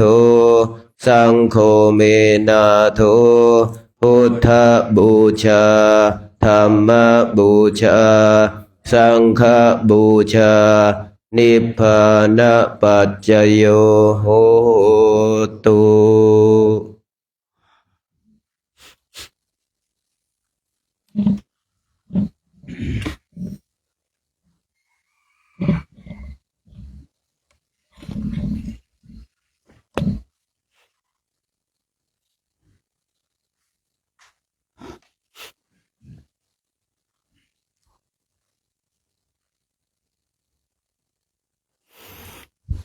ของเรานี่ทำทุกอย่างนะมีความเพียรทั้งกลางวันและกลางคืนไม่ย่อหย่อนในการสร้างคุณงามความดีมุนเราก็สวดภาวนาเราก็ทำขึ้นชื่อว่าเรามีความเพียรที่ถูกต้องนะถ้าเราย่อหย่อนกิเลสก็จะแข็งกร้าวนะถ้าเรามีความเพียรก็จะเป็นเครื่องแผดเผากิเลสก็จะดิ้นฉะนั้นเราท่านทั้งหลายมาสร้างความเพียรกันในช่วงภาคเช้าของวันนี้หลังจากทำวัดสวดมนต์แล้วก็มานั่งบำเพ็ญเพียรภาวนาต่อตามแบบฉบับของผู้ที่ฝึกตนเช่นเราตามแบบพระอริยะเรากำลังเดินทางเข้าสู่ความเป็นพระอริยะกันแต่ก่อนที่จะไปถึงตรงจุดนู้นเราต้องทำจุดนี้ให้ดีสักก่อนมาเช็คดูของเราศีลของเราเป็นเช่นไรสมาธิของเราเป็นเช่นไรปัญญาของเราเป็นเช่นไรเดี๋ยวองค์ประกอบอื่นๆองค์ประกอบเป็นความเพียรของเราเนี่ยมันครบบริบูรณ์สมบูรณ์มากน้อยขนาดไหนในเวลาที่เราเกิดสภาวะธรรมสภาวะจิตเราเท่าทันเราเข้าใจแยกแยะออกหรือเปล่าว่าสภาวะธรรมอันใดเราควรรักษาไว้สภาวะธรรมอันใดพึงทิ้งไปสิ่งใดควรโดยเข้าใจสิ่งใดไม่ต้องสนใจคือการฝึกจิตเนี่ยในการฝึกจิตที่เราบอกว่ารู้ว่าจิตเป็นเช่นไรให้เข้าใจจิตของตนเองปกติจิตของเราก็มีการเกิดขึ้นตั้งอยู่ดับไปมันเกิดขึ้นมันตั้งอยู่มันดับไปนี่เป็นเรื่องปกติจิตที่มันเกิดขึ้นตั้งอยู่ดับไปมันก็เป็นอดีตสิ่งที่จิตยังไม่เกิดขึ้นยังไม่ตั้งอยู่ยังไม่ดับไปมันก็เป็นอนาคตสิ่งที่เราเห็นจิตมันเกิดขึ้นตั้งอยู่ดับไปในปัจจุบันมันก็คือปัจจุบันพระพุทธเจ้าพระองค์ได้ทรงตรัสเราทั้งหลายก็ได้ยินกันบ่อยๆอดีตก็ผ่านมาแล้วอนาคตก็ยังมาไม่ถึงให้เรากำหนดปัจจุบันปัจจุบันนี้เรานั่งบำเพ็ญเพียรภาวนาเราก็รู้เพียงแต่เรารู้ว่านั่งแสดงว่าเรามีสติสัมปชัญญะนะแต่บางทีเนี่ยเราเนี่ยนั่งอยู่แต่ว่าบางทีขาดสติไปเราคิดว่าเราเดินนะผมเองก็เคยเป็นนะบางทีเรานั่งอยู่เนี่ยพอเราขาดสติไปเราคิดว่าเราเดินจงกรมเนี่ยนี่อาการของการขาดสติบางทีนั่งเพ้อสติแป๊บเดียวนะพอเพ้อสติแป๊บเดียวคิดว่าเราเดินเนี่ยนะแต่มันก็เห็นสร้างรูปในการเดินของเราได้เหมือนกันนะมันเก่งนะขนาดนั่งอยู่มันสามารถหลอกเราให้เราว่าเรากำลังเดินจงกรมอยู่ผมเห็นจิตของตัวเองหลอกของตนเองเนี่ย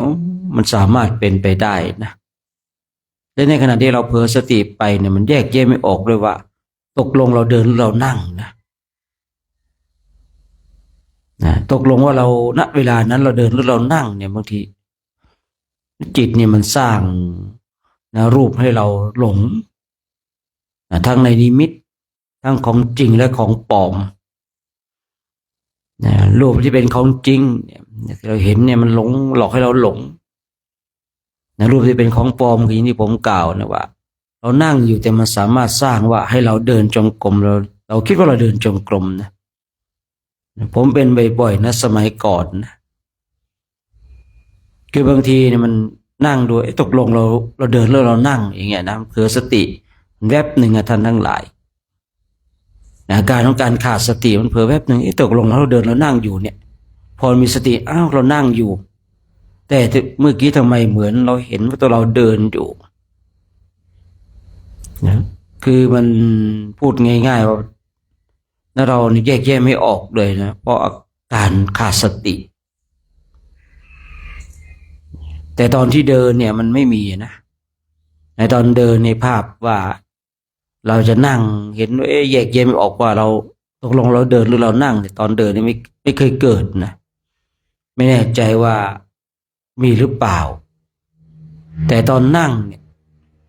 ตอนนั่งบางทีก็หลงไปว่าตนเองกำลังเดินอยู่แต่ความเป็นจริงแล้วนั่งอยู่เนี่ยอย่างนี้เคยเกิดเคยเป็นสำหรับผมเนี่ยพอดีพอขาดสติปุ๊บมันไปแล้วนะจิตของเราบางทีมันก็สร้างขึ้นมาเพื่อให้เราขาดสตินะจิตของเราบางทีมันก็หลอกเรานะหลอกให้เราหลงผิดนี่คือสิ่งสำคัญมากเลยนะคนอื่นหลอกจะไม่น่ากลัวเท่าจิตของเราหลอกคนอื่นทำร้ายเราไม่เท่ากับที่เราตั้งจิตไว้ผิดคนอื่นทำร้ายเราก็ทำร้ายเราได้เฉพาะในชาตินี้เขาอาจจะทุบอาจจะตีอาจจะฆ่าเราได้เฉพาะในชาตินี้แต่ถ้าบุคคลใดตั้งจิตไว้ผิดจิตนี้มันจะฆ่าบุคคลนั้น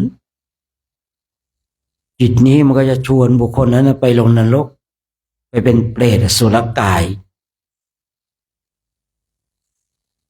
เราท่านทั้งหลายผมเชื่อว่าเราท่านทั้งหลายเคยถูกจิตดวงนี้มันหลอกหลอกให้ทำให้สิ่งต่างๆตั้งมากอย่างที่กล่าวว่าคนทั้งหลายหลอกเรายังไม่น่ากลัวถ้าจิตของเราหลอกตัวของเราเองคนอื่นมาทำร้ายเราเนี่ยมาฆ่าชีวิตเราเนี่ยให้ตกไปให้ล่วงไปก็ยังไม่น่ากลัวเท่ากับตัวของเราเองเนี่ยจิตของเราเองมันหลอกเรามันทำร้ายเราการตั้งใจไว้ผิดนี่อันตรายมากเลยไม่แปลกใจเรามักมีองค์8ทำไมต้องเริ่มต้นด้วยสัมมาทิฏฐิเพียงแต่ความคิดถูกต้องมันก็ดีแต่ถ้าความคิดผิดเพี้ยนไปมันก็แย่หน่อยการตั้งจิตไว้ถูกต้องถูกแล้วชอบแล้วพยายามศึกษาว่าการตั้งจิตไว้ถูกต้องควรตั้งไว้อย่างไรตั้งอย่างไรแล้วจะเป็นเครื่องนำพาให้เราไปสู่มรรคผลนิพพานตั้งอย่างไรที่จะนำให้เราไปเป็นพรหมตั้งจิตของเราอย่างไรที่จะทำให้เราไปเป็นเทวดาตั้งจิตไว้อย่างไรที่จะทำให้เราเกิดมาเป็นมนุษย์เนี่ยในการตั้งจิตของเราตั้งให้ถูกต้องท่านทั้งหลายเมื่อเราตั้งถูกต้องแล้วจิตนี้ก็ไม่สามารถที่จะทำอันตรายเราได้นะไม่สามารถที่จะนำเราไปสู่อบายในเวลานี้จิตที่เราเห็นที่มันแสบสายที่มันไปจับอารมณ์หลายๆอย่างเนี่ยมันกำลังฉุดเราไปลงนรกก็มีนะนี่บุคคลที่มีสติมีสัมปชัญญะอยู่กับปัจจุบันธรรมเวลานั่งรู้จิตเราเห็นจิตของตนเองเนี่ยเกิดขึ้นตั้งอยู่ดับไปมันก็จะไม่หลงเพราะคำที่ว่ามีสติสัมปชัญญะกับปัจจุบันธรรมเนี่ยมันจะทำให้เราไม่หลง เมื่อเราไม่หลงเนี่ยมันก็เป็นผู้ที่เข้าสู่เส้นทางของมรรคของผลได้ชัดเจน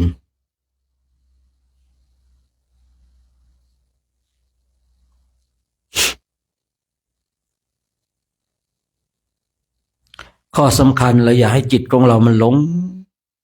แต่จิตของเราหลงจิตของเราตั้งไว้ผิดเนี่ยอันเนี้ยน่ากลัวนะเพราะว่าจิตที่ตั้งไว้ผิดแล้วมันย่อมนำพาให้เราไปสู่อบายก็มีไปเป็นสัตว์เดรัจฉานก็มีเป็นเปรตก็มีเป็นอสุรกายก็มีเนี่ยการที่คนเราตั้งจิตไว้ผิดเมื่อไรก็หลงเมื่อนั้นนะท่านทั้งหลายตั้งจิตไว้ถูกเราก็เดินในถูกเส้นทางที่ชัดเจน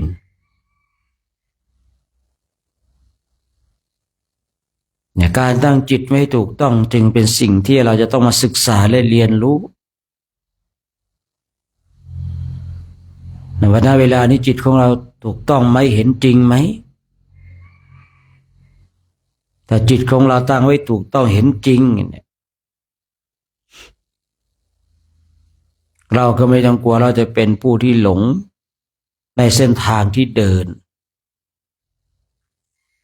บางคนเดินในเส้นทางที่ถูกต้องแต่ก็หลงในเส้นทางที่ถูกต้องที่ตนเองกำลังเดินอยู่อันนี้ไปอีกนิดนึงคือบางคนเนี่ยเดินในเส้นทางที่ถูกต้องแต่หลงในเส้นทางที่ตนเองเดินเช่นจะมีความคิดนะว่าตนเองเนี่ยเดินถูกต้องแล้วเนี่ยมันเกิดทิฏฐิเช่นนี้นะนี่กำลังหลงในเส้นทางที่ตนเองเดินนะคือพูดง่ายๆว่าเมื่อเราทำสิ่งหนึ่งสิ่งใดแล้วเราติดเราหลงในสิ่งนั้นๆเขาเรียกว่าหลงในเส้นทางที่ตนเองเดินเช่นการทำคุณงามความดีทำบุญใส่บาตรเป็นเรื่องที่ดีไม่ดีแต่เมื่อถ้าเราทำไปแล้วเนี่ยมันเกิดทิฏฐิเกิดมานะว่าเราทำดีกว่าคนอื่นเก่งกว่าคนอื่นชัดเจนกว่าคนอื่นเนี่ยเรากำลังหลงในเส้นทางที่เราเดินถึงแม้ว่าเส้นทางนั้นจะเป็นเส้นทางที่ดีก็ตามแต่เส้นทางที่เราเดินมาทำให้เราหลงเมื่อเราหลงก็ความล่าช้าก็เกิดขึ้นความผิดเพี้ยนก็จะเกิดขึ้นนะแรกๆก็เป็นจุดเริ่มต้นที่ดีแต่หลงไปหลงมามันก็จะทำให้ตนเองเนี่ยเข้าสู่ความเลวร้ายแห่งการดำเนินชีวิตเนี่ยผมเองสมัยก่อนมาเดินจงกรมนั่งสมาธิยืนสมาธิแต่ผมมาเข้าใจในเรื่องของการนอนสมาธิว่ามันไม่แตกต่างหรอกในเมื่อเรารู้เข้าใจนะทีแรกก็เข้าใจอย่างเดียวทีนี้เราก็นอนสมาธิพอนอนสมาธิปุ๊บเนี่ย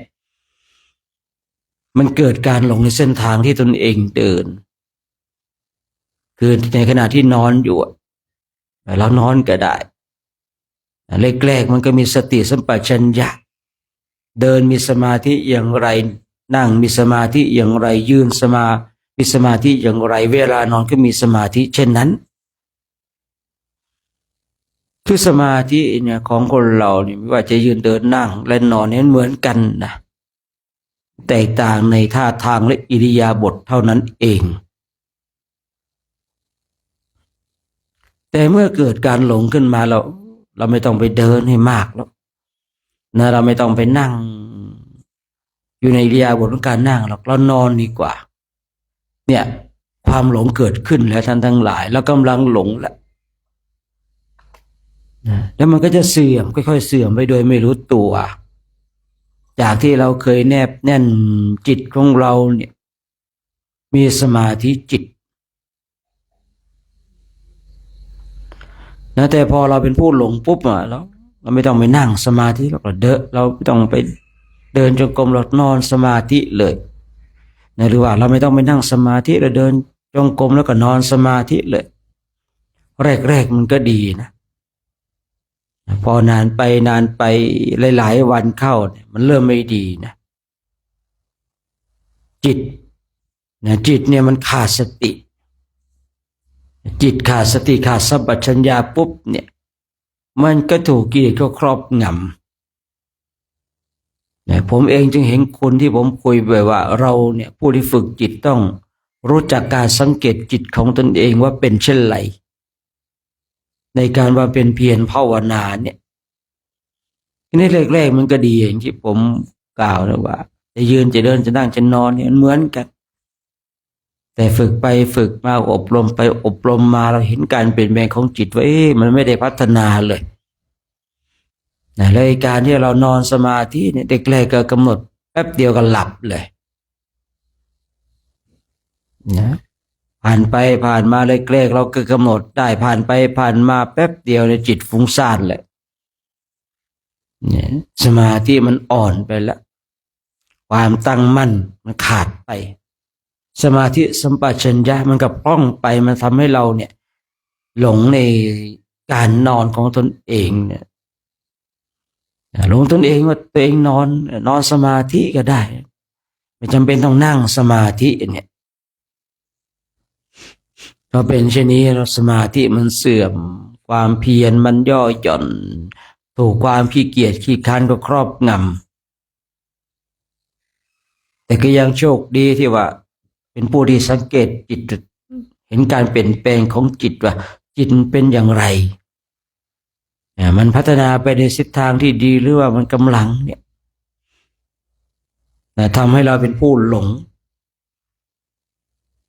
เนี่ยถ้าเราเนี่ยนั่งภาวนาเราหลงในการนั่งภาวนาว่าเราเนี่ยนั่งดีกว่าคนอื่นเนี่ยเราเป็นผู้หลงในการนั่งสมาธิว่าการนั่งสมาธิก็ดีการเดินจงกรมก็ดีการยืนสมาธิก็ดีการนอนก็ดีเพื่ออะไรเพื่อมาลดมาละมาเลิกแต่ถ้าเรานั่งสมาธิคิดว่าดีกว่าคนอื่นเนี่ยมันจะเป็นการเพิ่มเลยไม่ใช่ลดและใช่ละ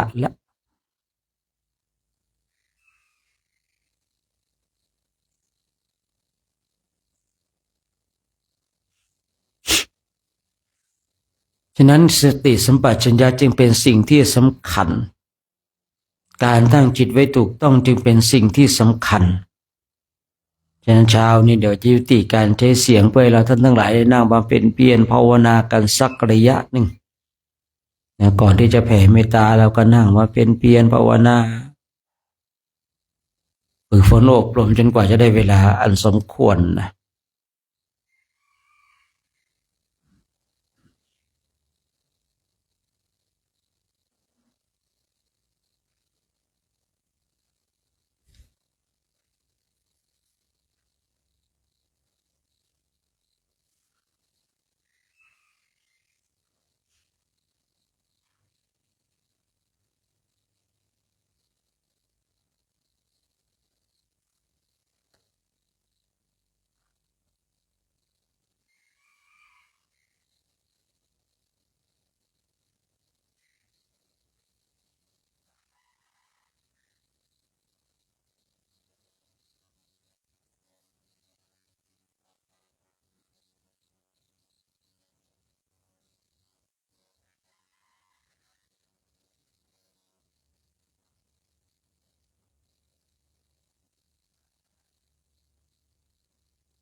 การเจริญจิตตภาวนาในช่วงเช้าวันนี้ก็สมควรแก่เวลา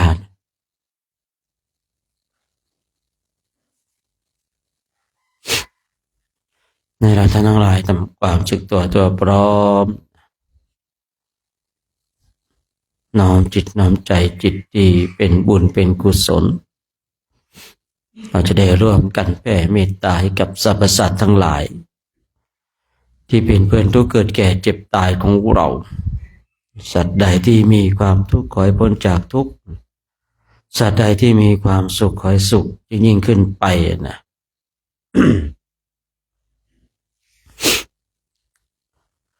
สัพเพสัตตาอาเวราโหนตุขอสรรพสัตว์ทั้งหลายทั้งปวงที่เป็นเพื่อนทุกข์เกิดแก่เจ็บตายด้วยกันทั้งหมดทั้งสิ้นจงเป็นสุขเถิดอย่าได้มีเวรต่อกันและกันเลยอาปยาปชาโหนตุเป็นสุขเถิดอย่าได้เบียดเบียนซึ่งกันและกันเลยอานิคาโหนตุเป็นสุขเถิดอย่าได้ความทุกข์กายทุกข์ใจเลยสุขีอัตตานังปาริหะลันตุจงมีความสุขกายสุขใจรักษาตนให้รอดพ้นจากทุกข์โทษเวรภัยอันตรายทั้งปวงจงทุกข์ทั่วหน้าเถิดกาตังปุญญาภารังไมหังสาเปปาเคียขอสรรพสัตว์ทั้งหลายทั้งปวงเหล่านั้นจงเป็นผู้มีส่วนได้เสวยผลบุญที่ข้าพระเจ้าทั้งหลายได้บำเพ็ญแล้วนี้เถิด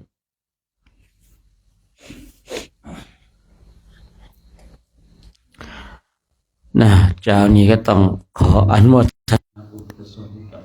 เราทั้งหลายเนาะ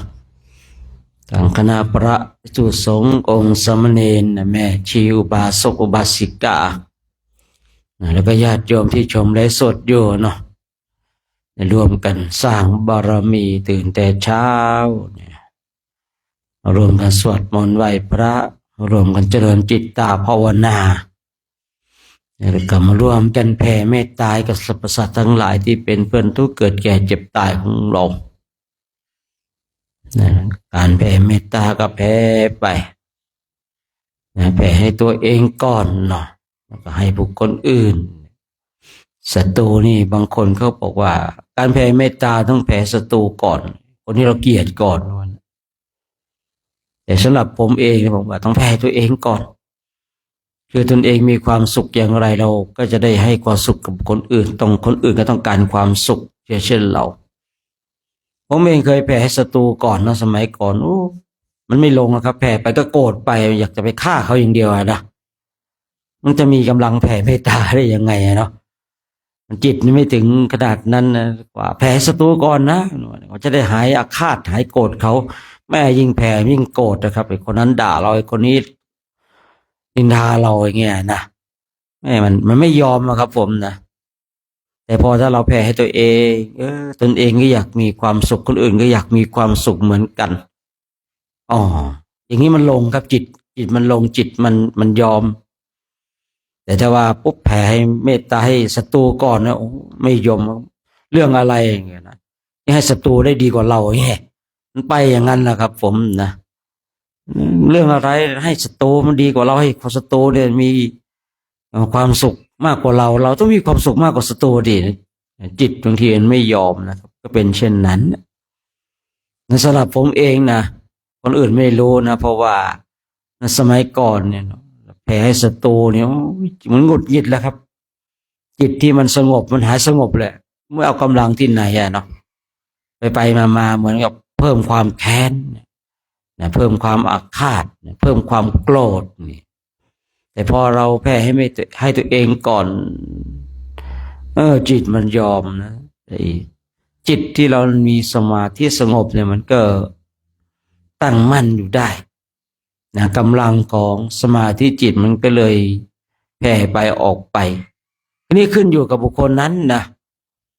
ไม่รู้เหมือนกันว่าหลักของการแผ่เมตตาต้องแผ่ให้ตัวเองก่อนหรือว่าให้คนอื่นก่อนให้ศัตรูก่อนแต่สำหรับผมเองเนี่ยอย่างว่าแล้วสมัยก่อนเนี่ยมันลงไม่ได้แล้วครับคิดถึงศัตรูแล้วมันหงุดหงิดกำลังหายหมดเลยนะกำลังมันหายหมดเลยนะไม่รู้ว่าบางหลายๆคนเป็นเช่นนี้หรือเปล่าเนาะ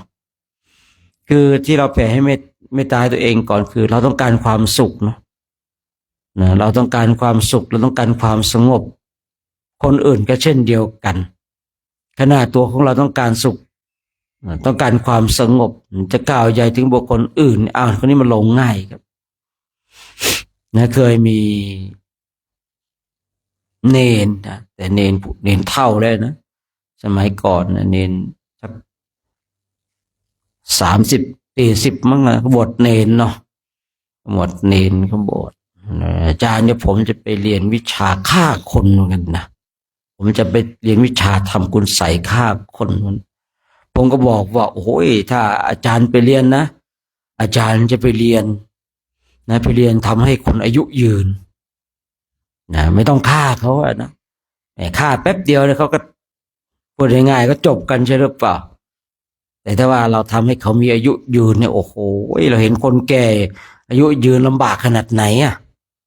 เห็นคนแก่มีอายุยืนเนี่ยลำบากนะจะลุกจะนั่งก็ลำบากเนี่ยความคิดของผมคือถ้าฆ่าเขาตายแล้วเนี่ยมันจบมันเร็วนะแต่ถ้าว่าทำให้เขาอยู่นานเนี่ยมันทรมานเนี่ยเนาะหมายมันทรมานทั้งเป็นอย่างเงี้ยนะโรคจิตหรือเปล่าไม่รู้นะผมเนี่ยนะคิดไม่เหมือนคนอื่นนะคนอื่นถ้าต้องการให้คนนั้นต้องฆ่าเขาอย่างเดียวนะแต่ผมไม่นะต้องให้เขาอยู่นานๆหน่อยเรารู้นี่ชีวิตของคนเราถ้าอยู่นานแล้วมันทุกข์ใช่หรือเปล่าแม่บางทีเนี่ยฟันไม่มีจะเคี้ยวข้าวอย่างเงี้ยนะคุยกับใครหูก็ไม่ได้ยินอย่างเงี้ยนะตาจะมองอะไรก็ไม่ชัดเจนนะครับสมัยก่อนไม่เข้าใจว่าทำไมคนอายุมากแล้วต้องใส่แว่นตาเนาะ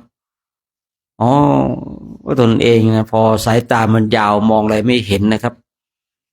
มันหงุดหงิดนะแรกๆนะแรกๆมันหงุดหงิดนะแต่พอผมคุ้นเคยแล้วก็สบายนะพอมีแว่นแล้วก็สบายเลยเนี่ยยังรู้ว่าคนที่อยู่นานเนี่ยมันยิ่งทุกข์นะครับผมมันทุกข์เลยจะไปเรียนวิชานะให้คนมีอายุยืนนะจะได้ทุกข์นานๆหน่อยไม่ทุกข์เลยหรือว่าเจ็บทรมานแป๊บเดียวตายเนี่ยมันไม่สะใจเดียนะต้องทำให้สะใจเลยเนนฟังจริงเนาะอาจารย์ว่างั้น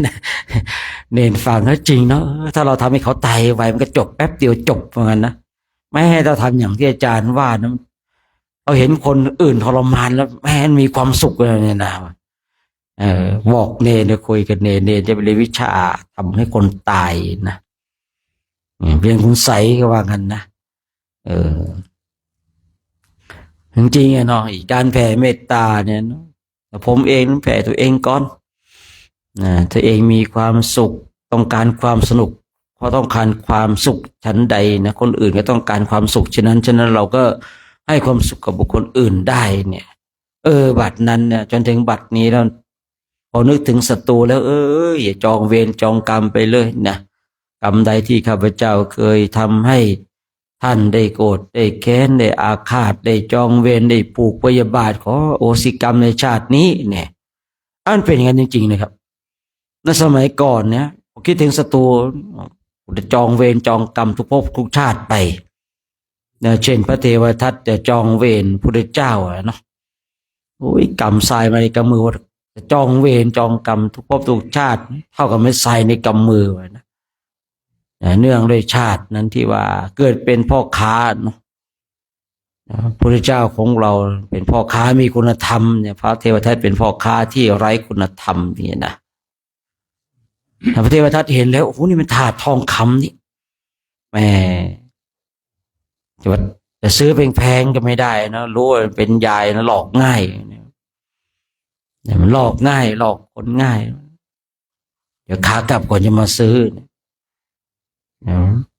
แต่พระเจ้าของเราในข่าวเป็นพ่อค้านั่นก็เห็นถาดทองคำโอ้โหยายของผมที่เอามาทั้งหมดนี่ยังไม่สามารถจะซื้อของยายได้เลยนะยายเห็นว่ามีคุณธรรมว่าไม่เป็นไรแล้วให้ของยายตัวนี้ก็พอแล้วเอาถาดไว้เถอะนะให้ของทั้งหมดเลยยายก็ให้ถาดไปนะได้ถาดไปก็ลงเรือไปเลยพระเทวทัตกลับมานะกล่าวว่าหวานหนวดเอาของสักเล็กน้อยไปแลกก็พอแล้วนะที่ไหนได้นะถูกคนมีคุณธรรมแย่งไปซะแล้วโกรธตั้งแต่บัดนั้นจนในชาติสุดท้ายเลยนะความอาฆาตความผูกพยาบาทการจองเวรจองกรรมใครละได้ก็ดีนะท่านทั้งหลายแล้วใจของเราจะเป็นสุขคือเราลองสังเกตดูนะถ้าเราไม่ชอบใจใครนะอย่าว่าแต่เห็นหน้าเลยนะเพียงแต่นึกมันกับหงุดหงิดละในการจองเวรจองกรรมเนี่ยฉะนั้นเราต้องมาปลดภาระตรงจุดนี้ออกให้ได้ถ้าเราปลดภาระตรงนี้ออกไม่ได้นะเราเนี่ยจะลำบากเพราะว่าพอเรานั่งสมาธิไปก็ดีเดินจงกรมไปก็ดีไอ้พวกนี้มันก็จะขึ้นมาทำให้เราหงุดหงิดทำให้เราหงุดหงิดได้การจองเวรจองกรรมไม่ใช่สิ่งที่ดีเลยนะแต่การโอสิกรรมให้ซึ่งกันและกันเป็นสิ่งที่ดีมากๆนะถ้าเราเนี่ยรู้สึกว่าไม่ชอบใครยังไงโอสิกรรมให้เขาอย่าจองเวรจองกรรมเลยนะอย่างพระเทวทัตกับพระพุทธเจ้าเนาะจองเวรจองกรรมกันนะเนาะเกิดมาเจอกันก็ต้องมาทำร้ายกันแต่ก็เป็นสิ่งที่ถ้าเรามองอีกมุมหนึ่งว่าถ้าไม่มีพระเทวทัตเนี่ยพระเจ้าก็ไม่ได้สร้างบารมีอย่างเต็มที่นะครับถ้าไม่มีพระเทวทัตพระพุทธเจ้าก็ไม่ได้เป็นพระเอกเนี่ยเนาะก็เลยทำให้คนในเปรียบเทียบเห็นว่าพระพุทธเจ้านี่ดีพระเทวทัตนี่ไม่ดีนะโน่นนี่นั่นทั้งหลายเนี่ยแต่เราดูถูกเขาไม่ได้นะพระเทวทัตเพราะว่าพอหลุดจากนรกแล้วเนี่ยก็จะมาเป็นพระปัจเจกพุทธเจ้าเลยอย่างเรานี่ยังภพภูมิไม่แน่นอนนะแต่พอเทวทัตได้รับคำพยากรณ์แล้วเนี่ยคือเที่ยงแท้แล้วเที่ยงแท้แล้วในเป็นพระปัจเจกพุทธเจ้าเนี่ยในส่วนเรายังไม่รู้นะว่าไอ้การเวียนว่ายตายเกิดของเราเนี่ยอาจจะได้รับความทรมานมากกว่าพระเทวทัตก็ได้ผมใช้คำว่าอาจจะนะอาจจะส่วนพระเทวทัตเนี่ยอยู่ในนรกเนี่ยพอหลุดจากนรกแล้วก็จะได้เป็นพระปัจเจกพุทธเจ้านะส่วนเราเนี่ยยังหาที่สุดไม่เจอเลยเนาะที่สุดในการจบของเราอยู่ตรงไหนยังหาไม่เจอเลยไม่รู้กี่ภพกี่ชาติกี่แสนกับแสนกันกันไม่รู้เนี่ยฉะนั้นเมื่อเรามาเจอกันเรามอบสิ่งที่ดีให้แก่กันเรามาพบมาเจอแล้วสึกอาฆาตรู้สึกไม่ชอบหน้าชอบตาก็แผ่เมตตาจิตไปโอสิกรรมให้ซึ่งกันและกันฉะนั้นก็ฝากไว้เนาะแผ่เมตตาก็แผ่ออกจากจิตจากใจของเราเนาะในวันนี้เราไม่ได้ออกรับบิณฑบาตนอกวัดแต่ว่าจะมีโยมก็ออกเข้ามาใส่บาตรในวัดเนาะว่าประมาณ7 โมงแต่เราก็ยังไม่รู้สถานการณ์อย่างไรเดี๋ยวพอไม่รู้จะมีวิธียังไงหรือเปล่าก็ไม่รู้นะถ้าว่ามีคนมาเยอะญาติโยมมาใส่เยอะเราก็มานั่งแบบเนี้ยเนาะอยากให้ญาติโยมเขาอาราธนาศีล 5ถ้ามาเยอะนะทำมาหลายคน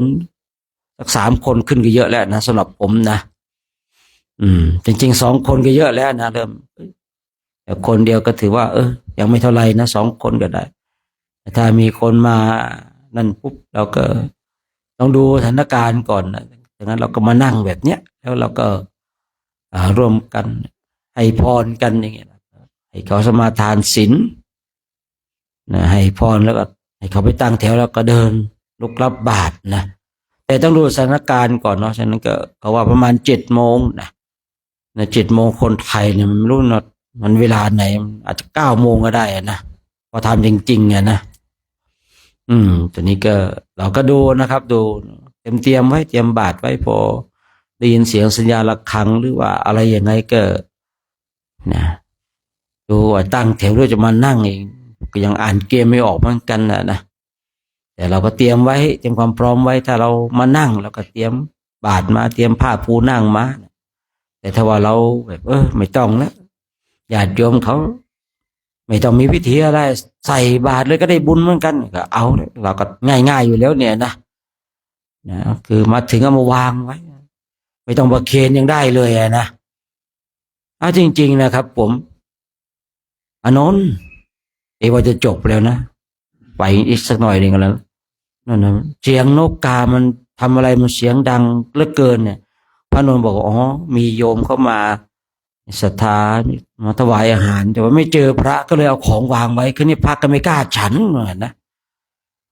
เพราะว่าพระองค์ทรงตรัสไว้ห้ามไว้ว่าของไม่ได้รับประเคนเนี่ย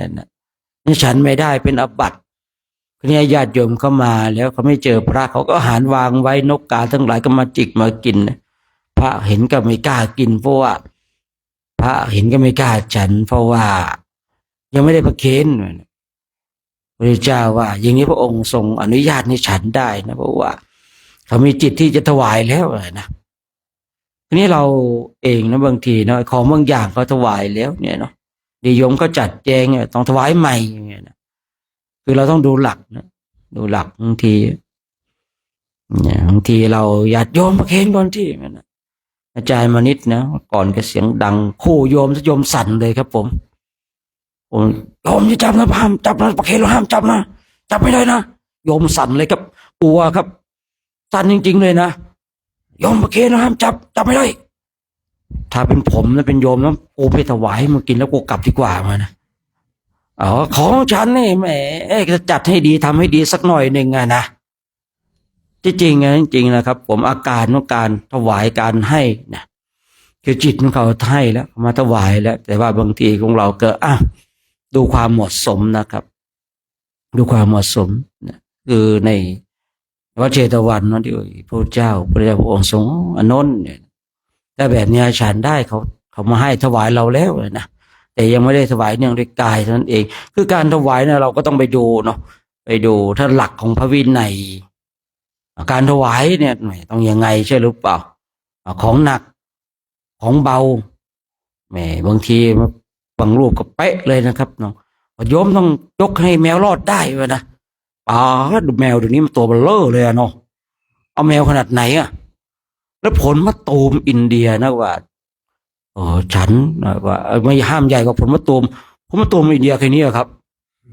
เอาท่านลงทีเราผมไม่ตูมไปดูได้เดี๋ยวไปเถอะไม่ต้องได้อุปกรณ์ผมแล้วเราจะเอายังไงมาตรฐานเนี่ยว่าที่ว่าฉันอะไรน้ำปะนะเนาะว่ามาผลห้ามใหญ่กว่ามาหาผลน้ำมะตูมเขาผลมะตูมเป็นหลักมานะน้ำปะนะนี่ครับลงมะตูมอินเดียว่าท่านไปดูทีเดียวนะเบลอเลยครับผมเนี่ยบางทีนะเรียกว่าโอเคเนี่ยต้องเอาแมวรอดได้ก็ต้มรอดได้ที่ไหนแล้วนะแต่กันไงอาการครับการให้ถวายเนื่องโดยกายบางทีเนื่องโดยวาจาอาจารย์ผมถวายไปแล้วนะครับผมเนี่ยอันนี้ก็ถวายแล้วนะครับจิตก็ถวายเป็นของเราแล้วนะแต่บางทีเราก็ต้องดูความเหมาะสมนะความเหมาะสมครั้งหนึ่งโยมเขามาถวายน้ำปานะที่กุฏิผมเนี่ยกุฏิผมไม่อยู่นะผมก็ล็อกประตูไว้นะโยมก็ถวายไม่เจอนะแต่เขาก็ว่างี้นะเขาตอนนั้นเขาบอกว่าอาจารย์เอาน้ำปานะมาถวายเสียงออกจากในกุฏิผมไว้นะแต่ล็อกกุญแจนะครับผมไม่ได้อยู่ในกุฏินะเท่านั้นเองเขาหาว่าผมเลี้ยงผีกันเขาไปโพธนากันว่าอาจารย์โชคเลี้ยงผีนะตอนนั้นยังไม่พออีกวันหนึ่งแกขับรถผ่านแต่รถแกดังเองเป้ม หน้ากุฏิผมไปใหญ่เลยคือเนี่ยนะคนเดียวกันแหละโอ้โหกุฏิอาจารย์โชคเฮี้ยนหน้าดูเลยขับรถผ่านแต่รถมันดังเองได้มานะไปกันใหญ่เลยเขาว่าผมเลี้ยงผีอย่างนั้นนะจริงผมไม่ได้เลี้ยงผีหรอกผมเลี้ยงกุมารทองต่างหาก ไม่ได้เลี้ยงหรอกนะไม่ได้เลี้ยงหรอกนะเขาก็ว่ากันก็ไปอะเนาะก็มีบางอย่างนะโยมคนหนึ่งเขามีเซนส์แบบจิตเขาอ่อนมากเขามาถวายของกับผมเขาก็กลับเนาะตกเย็นนะแฟนเขาโทรมานะอาจารย์ช่วยเมียผมด้วยทำไมอ่ะนะเด็กที่กุฏิอาจารย์เนี่ยตามเมียผมมาเนี่ยไม่ยอมกลับเนี่ยกลับไม่ได้มันเอาแล้วทำยังไงวะเกาหัวแกกเลยผมนะเอาโทรศัพท์คุยกับเมียด้วยเอาให้เด็กกลับมาวัดกันนะอย่าไปอยู่กับเขานะหายครับผมบางอย่างเนี่ยมันก็ไม่รู้มันเป็นยังไงอะเนาะเนี่ยบางทีนะเนี่ยบางทีนะว่าอาจารย์เอาน้ำมาถวายนะเสียงผมไม่ได้อยู่ในกุฏิผมอยู่นอกผมไม่อยู่ไปไหนไม่รู้นะบางทีเขาถวายแล้วเนี่ยอย่างนี้เขาถวายแล้วแล้วคือเราบางทีก็เขาถวายแล้วบางทีเนาะเขาถวายแล้วบางทีเขาไม่ช่วยจับเนี่ยช่วยจัดเนี่ยบางทีเราก็ดูนะครับผมจริงนะของนั้นเขาถวายเราเรียบร้อยแล้วเป็นของเราแล้วนะอย่างนี้เราก็แบบก็ต้องดูนะให้สมเหตุสมผลนะให้เข้าใจคือศึกษาในพระวินัยเนี่ยคือถ้าจะให้เป๊ะเลยเนี่ยครับทุกวันนี้ไม่มีที่ตรงไหนเป๊ะแล้วครับผมไม่มีเป๊ะจริงๆเอาตามหลักของพระวินัยถ้าบอกว่าเราพระวินัยถ้าเราไม่อ่านในสูตรอื่นๆมาเป็นองค์ประกอบนะครับนี่เราต้องดูเหตุและผลพระวินัยข้อนี้ทำไมพระพุทธเจ้าทรงตรัสอย่างนี้เหตุผลพระองค์ทรงตรัสอย่างนี้เกิดจากเหตุการณ์อะไรบริบทสิ่งใดนะครับแล้วทำไมพระองค์จึงตรัสเรื่องนู้นเรื่องเนี้ยเนี่ยอย่างนี้เนี่ยอย่างที่ว่านกกามากินอาหารเนี่ยชาวบ้านชาวเมืองเขามาแล้วไม่เจอพระเขาวางไว้อย่างเงี้ยพระองค์ทรงอนุญาตให้ฉันได้ไม่เป็นอาบัติเนี่ยไม่เป็นอาบัติบางทีเราก็ต้องดูนะครับต้องดูนะต้องเข้าใจผมยังว่านะแม่ต่อหน้าโยมอดเคร่งให้โยมยกประเคนนะให้แมวรอดได้นะแม่ตกเย็นนะนั่งกินข้าวกับเนนอย่างเงี้ยเนาะหน้าเบิร์ดกะโหลกจริงๆนะปวดเข่งต่อหน้าโยมเนี่ยผมไม่ชอบนะคือเราเข่งต่อรับหลังครับพวกเข่งต่อหน้าญาติโยมทำเป็นเข่งเนี่ยพวกหลอกตัวเองนะครับผมแหมบางทีนะยกประเคนโยมประเคนให้แมวรอดได้นะไม่ตกตอนเย็นไปฉันข้าวกับเนนอย่างเงี้ยนะไม่เคนที่ไหนอะเนาะมีนะผมเคยเจอครับนะเคยเจอนะเจอก็เราเลยกล้าพูดได้นะไม่เคยเจอจะกล้าพูดได้อย่างไรอะเนาะต่อหน้าโยมนี่เข่งอวดเข่งนะแต่รับหลังนี่โอ้โหนะสารพัดสารเพแล้วเดี๋ยวจะไปไกลกันใหญ่เนาะเดี๋ยวจะด่าคนอื่นเยอะนะเดี๋ยวจะด่าคนอื่นเยอะเกินไปว่ายังไงถวายน้ำไปนะ113 บาทลูกบาททองแดงถวายน้ำไปนะทุกวันนะ113 บาทนะเพื่อนสาธมิกญาติโยมเนาะก็ดีแล้วหยอดกระปุกไปเนาะนี่ก็หยอดกระปุกออมสินบุญกระปุกบุญนะยอดทีละบาทเนี่ยมันต้องเต็มก็ได้เนาะออมสินเนี่ยเนาะออมสินผูกออมสินมันละบาทเนี่ยทุกวันเนี่ยมันก็เต็มเดี๋ยวมันก็เต็มเมื่อไหร่เราก็รู้มันนั้นว่าผลผลิตแห่งการหยอดกระปุกออมสินมันก็เต็มการทำบุญเหมือนกันนะอย่าไปเดี๋ยวถูกว่าบุญมันน้อยเนาะเราทำทุกวันเดี๋ยวบุญมันก็ส่งผลเราเองฉะนั้นวันนี้ก็เราจะได้ร่วมกันอนุโมทนาเนาะวันนี้ก็ขอโมทนากับพ่อหลวงบ้านจำบอนพร้อมคณะลูกบ้านจำบอนทุกท่านนะพร้อมใจกันถวายข้าวต้มเนาะในช่วงเช้าในวันนี้เราก็ฉลองศรัทธากันมีก็ฉันไม่มีก็ไม่เป็นไรเนาะ ชีวิตของเราแต่ญาติโยมมาที่นี่นะญาติโยมเขาก็มีศรัทธาได้น้อมนำมาถวายนะเดี๋ยวเราท่านทั้งหลายก็จะได้ร่วมกันให้พรแล้วก็ญาติโยมเนี่ยทุกคนแม้แต่พระของเราเองที่ได้ร่วมกันถวายจะถูกปัจจัยเราก็ร่วมกันให้พรซึ่งกันและกันก็ขออนุโมทนาสาธุการกับท่านเจ้าภาพทุกคนทุกท่านที่เอ่ยรายชื่อรายนามก็ดีไม่ได้เอ่ยรายชื่อรายนามก็ดีขอให้ท่านเหล่านั้นจงเป็นส่วนหนึ่งแห่งบุญที่พระคุณเจ้าได้กระทำบุญใดกุศลใดที่พระคุณเจ้าในโครงการพร้อมกับสามเณรและแม่ชีญาติโยมได้กระทำก็ขอให้บุญนั้นกุศลนั้นจงนำไปท่านเจ้าภาพทุกคนทุกท่านจงมีความสุขมีความสงบมีความร่มเย็นด้วยเถิ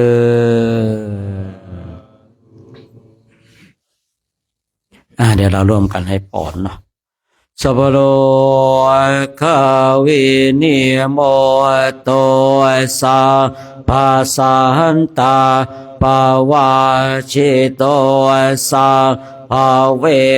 รามาติกาโตเนียพุโตจตุวังภาวาสาเปียติโยวิวาชาตุสาภาโลโควินาสตุมาเตภวัตวันตารายโยทีขายุโกภาวะพิวาทนาสิริสานิยโวทาปัจจายโนจาตารโรธรรมาทันติอายุวันโนสุขังภะลังเดี๋ยวหลังจากที่เรากราบไหว้พระเสร็จก็เอาของไปเก็บแล้วก็ดูฟ้าบาทดูถ้วยแก้วมานะมาก็ตักแล้วก็ไปฉันเอาที่สบายใจเลยนะแต่ก็นั่งฉันดีๆนะจะไปเดินฉันกันนะไปเดินฉันนั่งฉันให้เป็นระเบียบเรียบร้อยนะนั่นตรงไหนก็เอาที่สบายใจเลยจะนั่งฉันในห้องน้ำนั่งขี่ไปด้วยฉันไปด้วยก็เอาที่สบายใจเลยนะแต่จะไปเดินนะจะไปเดินฉันกันนั่งเรียบร้อยนะเสร็จแล้วก็7 โมงเนาะอาจจะ7 โมงก่อน7 โมงนิดหน่อยดูความพร้อมอีกทีเนาะดูความพร้อมอีกทีหนึ่งเนาะเดี๋ยวเรากราบพระกัน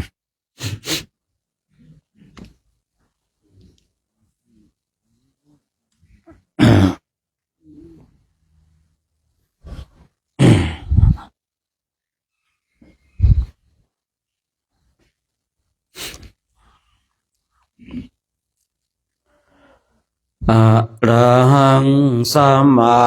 สัมพุทโธภะคะวาพุทธังภะคะวันตังอะภิวาเทมิสวากขาโตภะคะวะตาธัมโม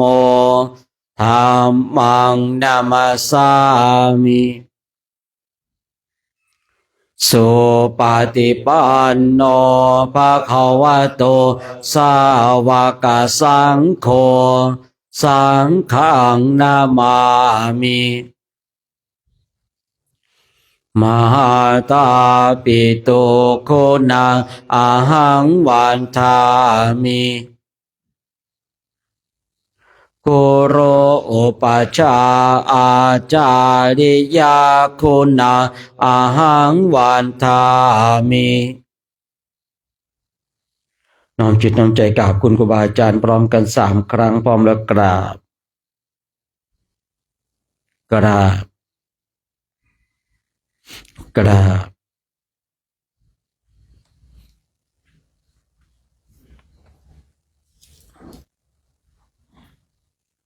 พระภิกษุสงฆ์พร้อมใจกันกราบพระอาจารย์โชคชัยอีก3 ครั้งพร้อมกันแล้วครับสาธุนะครับสาธุครับสามเณรแม่ชีโยมพร้อมแล้วกราบกราบกราบกับนิมนต์เด้อเสียงเฮ้ยเริ่มดังเยอะแล้วเด้อ ไม่รู้ว่าใครไม่รู้นะเริ่มดังแล้วเมื่อก่อนได้ใหม่ๆได้มันเฮ้ยเบาๆนะได้เริ่มดังเยอะแล้วนะอย่าไปทำนิสัยเช่นนี้นะ